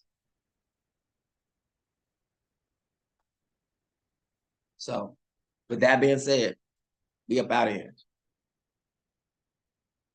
Don't be fooled in these last days. It's easy to be fooled. People in Goshen don't mean that they're apart. Fooling. If you ain't showed up to no feast, but want to show up to other things at the last minute, first you need to make things right with the feast. And I'm speaking out to this person. If we had Passover, this person did not show up. But it'll be the same ones. I want to know about this, know about that. We ain't got time for all that. Just saying, if you hear, you hear. If you're not here, you're not here. Or if you hear and say you are here, in the end, it will be known if you was here for real and real not. It will be shown. So you're not hiding anything. You're not keeping yourself from anything. Whoever you are or however you are is going to come out in the end. So if you are picked with the Father, okay, or picked against the Father or actually pushed aside, it's because he was never here.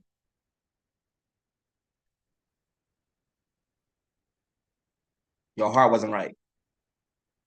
I take over. Kenny came in, like I said, to take over. And he told me that himself, like pretty much he was trying to take over everything. And birds of a feather flocks together. And times when I would not be doing a live or whatnot, he'll be waiting to see if I'm gonna do a live again. Why? Because he wanted that attention.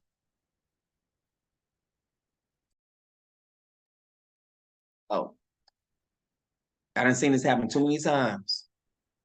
And everyone gets, they think they're coming in and they're gonna take over something, and the Father always ushers them away. He moves them out the way. You always constantly causing problems, the Father will move you out the way. He always does it all the time.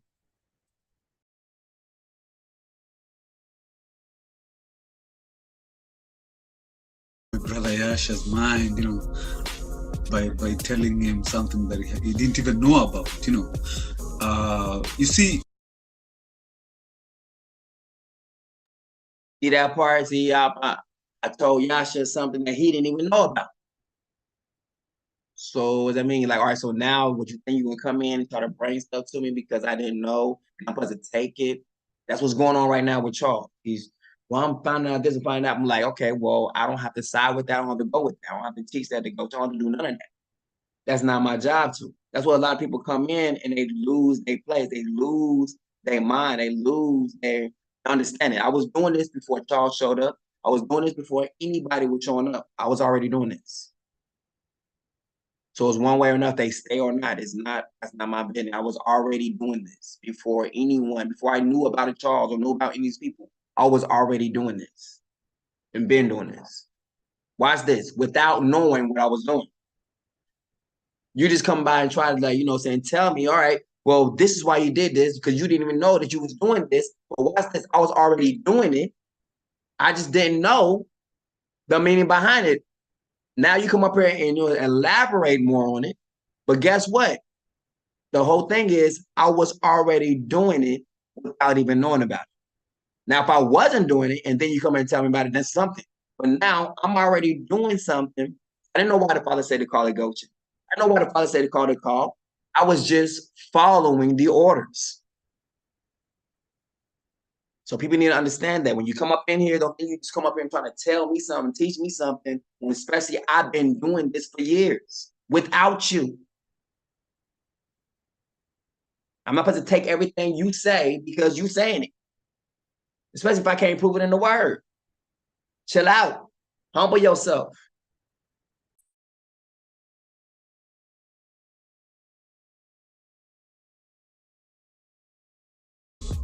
The Father works in amazing ways. Yasha has had, see the background that I have right here? It has many colors. It's the truth colors background. So Yasha has had it since he started his YouTube channel. So me in the process of doing my reading my stuff and all that, I've read about the coat of many colors. You know, the father, all the patriarchs in the Bible used to have that coat. It goes down from Adam all the way till Joseph, and you know, during the period of Joseph is when the coat kind of disappeared, but it was the coat of many colors.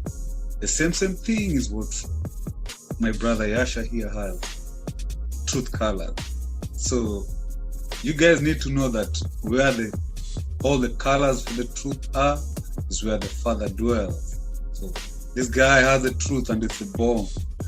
If you guys are still double-minded, it's for your own doom. Check him out. Always listen to his words. The Father says you listen to what he tells you. You don't look at what he's doing.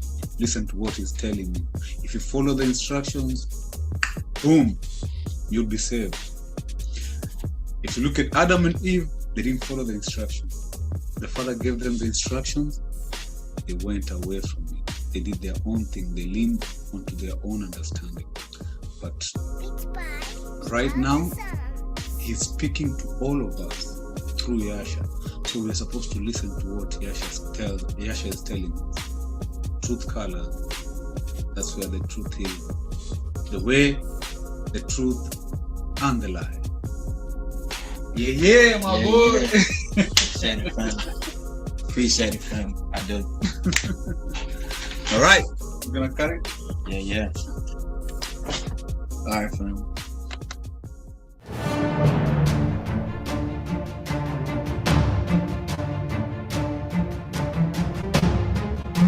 Thank you for subscribing and supporting my Patreon channel, where the truth is not biased. It's absolute. I dedicate this channel through Nzambi Zulu to the awakening of my people and discovering who they truly are, to bring out information and revelation that they may not see anywhere else. And as we embark on this journey together, feel free to shop with us. OBYU, featuring our brand, Goshen Black. You can also purchase New Truth music from me, your boy Heart of Psalms, aka Music, featuring Etana, Nzambi, JG the Messenger, and other great artists on CD Baby and iTunes. It's time to awaken to the truth and power. Aren't you tired of being lied to?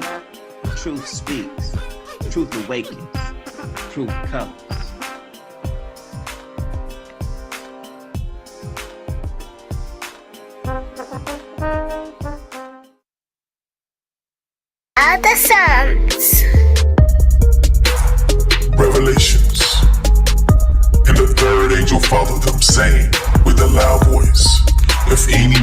worship the beast in his image, and receive his mark into his forehead or in his hand. The same shall drink of the wine of the wrath of Elohim, which is poured out without mixture into the cup of his indignation. And he shall be tormented with fire and brimstone in the presence of the holy angels and in the presence of the Lamb. And the smoke of their torment ascendeth up forever and ever. And they have no rest day nor night who worship the beast in his image, and whosoever receiveth the mark of his name. Satan cast into the lake of fire. And the devil that deceived them was cast into the lake of fire and brimstone, where the beast and the false prophet are, and they shall be tormented day and night forever and ever. The great white throne. And I saw a great white throne, and him that sat on it, from whose face the earth and the heaven fled away, and there was found no place for them. And I saw the dead, small and great, stand before Elohim, and the books were open, and another book was open, which was in the book of life. And the dead were judged out of those things which were written in the books, according to their works.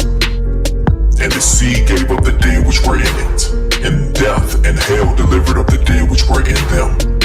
And they were judged, every man according to their works, in death and hell were cast into the lake of fire. This is the second death. And whosoever was not found written in the book of life was cast into the lake of fire. But I will tell you what will happen to cowards and to everyone who is unfaithful or dirty-minded or who murders or is sexually immoral or uses witchcraft or worships idols or tell lies.